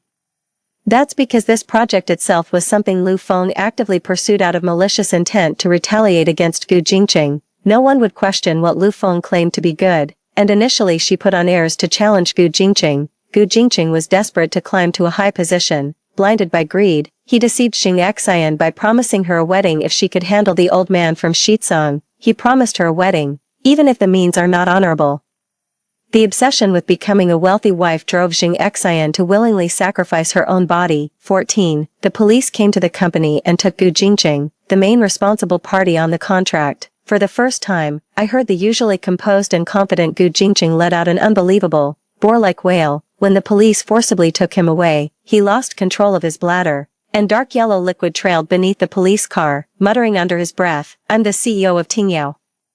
I'll have my lawyers send you a cease and desist letter." Through this incident, the police followed the leads and discovered that he was not only evading taxes but also involved in financial crimes. Gu Jingqing is practically going to rot in jail. The company became public enemy number one for promoting shady products. Stocks plummeted as partner clients rushed to terminate contracts. Some projects faced massive penalty fees for delays and missed launch deadlines, demanded by competitors. On the day the company declared bankruptcy, Lu Feng ran frantically to the rooftop of the building. She leaped to her death, ending her life at the age of 45, pitiful and tragic. As for Xing Xian, her situation was equally grim. The old man touched that kind of stuff and often appeared in places of pleasure. He had no less than 3 if not 5 illnesses on his body. It's said that night, the old man played quite wild, blindfolded her and turned off the lights. Xing Xian, unaware of the real situation, was taken advantage of in a daze, now afflicted with an unclean disease, lying on the hospital bed, unsure if it can be cured. I also heard that the richest man, Zhou Laogao, hired expensive foreign doctors to do everything possible to treat the elderly poisoned by those health products. I stood by the street, looking up at the scrolling news on the large screen, sighing deeply over this battle of human nature. Qi Zhoulian held my hand and swung it gently. "What are you thinking about?" I was wondering. "Is your surname Qi or Zhou?" I turned to look at the man before me, dressed in an expensive suit that perfectly accentuated his aloof and noble demeanor. The little girl passing by couldn't help stealing glances at him. "Qi is my mother's surname." "I see." Not happy, Qi Zhouli bends down and moves closer to me. "No, I feel like I've forgotten many things. For example," the voice suddenly pauses. An out-of-control car was careening wildly down the traffic lane. My pupils constricted as I almost instinctively pushed Qi Zhouli away, as I was sent flying by the impact. As my bones shattered, I finally remembered. For example, "Qi Zhouli, I still owe you a life. Wrongdoings will eventually be punished." Qi Zhouli's side story, Chen Yin never knew. On the day of the graduation ceremony, I sat in the taxi, smoking a whole pack of cigarettes. I don't understand why I had to be brought back to life when I was already dead. Coming back to life is one thing, but at least they could have erased my memories from the previous life. But they didn't. I knew she was just using me, exploiting me, step on me as a springboard to jump higher. I hated her to the core, but when I saw she was in danger, my body moved uncontrollably, rushing forward without hesitation. Even in death, I was confessing my love to this venomous woman, telling her to live well. I was thinking, I don't want to be love-struck in this lifetime. It's truly painful. Everything that followed was beyond my expectations. I originally intended to break up with her, but she threw herself at me saying she missed me, large eyes glistening with moisture, their corners flushed red, her entire face radiating affection. The defenses I'd carefully built crumbled in an instant. She's adept at deception, a consummate actress through and through. I told myself I mustn't be fooled by her. I spoke to her with cold words. She fell while running, and I restrained myself from feeling sorry for her. She squatted by the roadside vomiting, yet I just stood aside like a stranger, pretending to be indifferent. But she said she loved me. promised never to leave me, and held me in her arms, soothing me with tender words. She smelled so nice, and her words made me cry. I'm hopeless, I'm addicted to her kindness. I think I'll trust her one more time. Later, I noticed she changed dramatically. She earned the Tingyao offer through her own capabilities. Their relationship was like two hostile stray dogs baring teeth at each other by the roadside. At home, no matter how busy she was with work, she'd always call me first upon returning home to ask what I wanted for dinner. Ready to cook anything. Eating the meals she cooks is something I wouldn't have dared to dream of in my past life. Her cooking is truly delicious, 3 dishes and a soup, perfectly balanced for nutrition, after the meal. She even proactively takes on washing the dishes. Besides that, actively asks if I'm tired from work, playfully leans into my arms with a cheeky smile, poking at my chest. Don't work so hard, let me take care of you instead. Okay, she seemed like a completely different person, yet still clung to something like a bear when sleeping at night, letting out soft, silly breathing sounds that convinced me she was indeed Chen Yan. A thought occurred to her. Does she also know that I've been reborn? But why hasn't she been honest with me about it? Is she afraid of scaring me, just like I am, or is she worried about being mistaken for mentally ill? I decided to keep observing, until that day, when I followed my dad to a business meeting and happened to meet her. When I said I was my dad's driver, she believed it, because in my previous life, I was an orphan with only a middle school education, and drove a taxi until the day I died. Perhaps the heavens favor me. Having suffered so much in my past life, this lifetime keeps compensating me endlessly. The day I was reborn, large chunks of new memories flooded into my mind, cascading like a waterfall over my destitute life. I am Qi Zholi, the youngest son of the wealthiest man, Zhou Lao, inheriting his father's intelligence. He started his business career at 16 by following his father into commerce. At the age of 20, I found my life dull and wanted to see the world beyond my social class.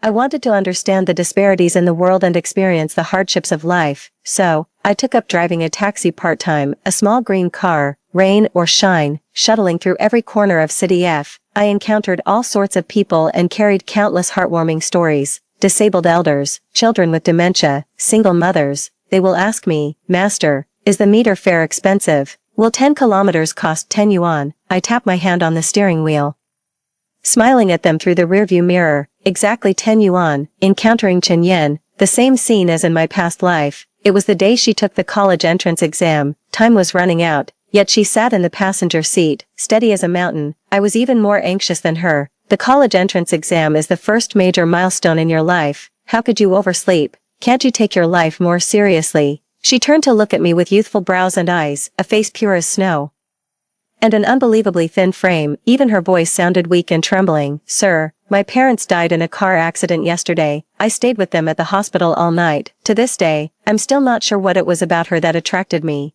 At first, I thought it was sympathy or pity. My parents sheltered me well. Very few people knew my true identity except those closest to me. I told her I was just an ordinary taxi driver who, having suffered from lack of education, wanted to support her schooling. She is very smart, a top student in science, and got into a prestigious university. If she hadn't been hit hard the night before the college entrance exam, I think she would have achieved even better results. That summer vacation, we often saw each other. We ate together, shopped together, and watched the sunrise together. Our thoughts often resonate with each other. When she shares her perspectives, I can quickly pick up and continue the conversation. She looked surprised, her mouth slightly open, revealing 2 adorable little canine teeth. Tell me, did you really never attend university? I gently tucked the frangipani into her hair and smiled. I distinctly remember the moment he threw me, whispering to me, before Yuan Dao. I concealed my true identity to keep others at a distance, but now, I lie again, fearing she might leave me. Once, I drove her to the seaside, and while waiting at a traffic light, a Panamera pulled up beside us. She looked over and stared for a long time, so I teased her. Do you want to own one? My garage at home has all kinds of cars. If she liked it, I could give it to her. But she withdrew her gaze and shook her head. I don't like it. I feel I can never get along with people from the upper class. The gap in life experience is too vast. At that moment, boundless panic welled up in my heart. In the end, that pure white jasmine of hers fell into a vat of colorful dye, becoming the very person she despised most. 2 different memories cannot coexist in one lifetime. In the quiet flow of the river of time, only the memories of my current life remain in my mind. I don't remember my past life, only vaguely dreaming about it. Chen Yan broke up with me.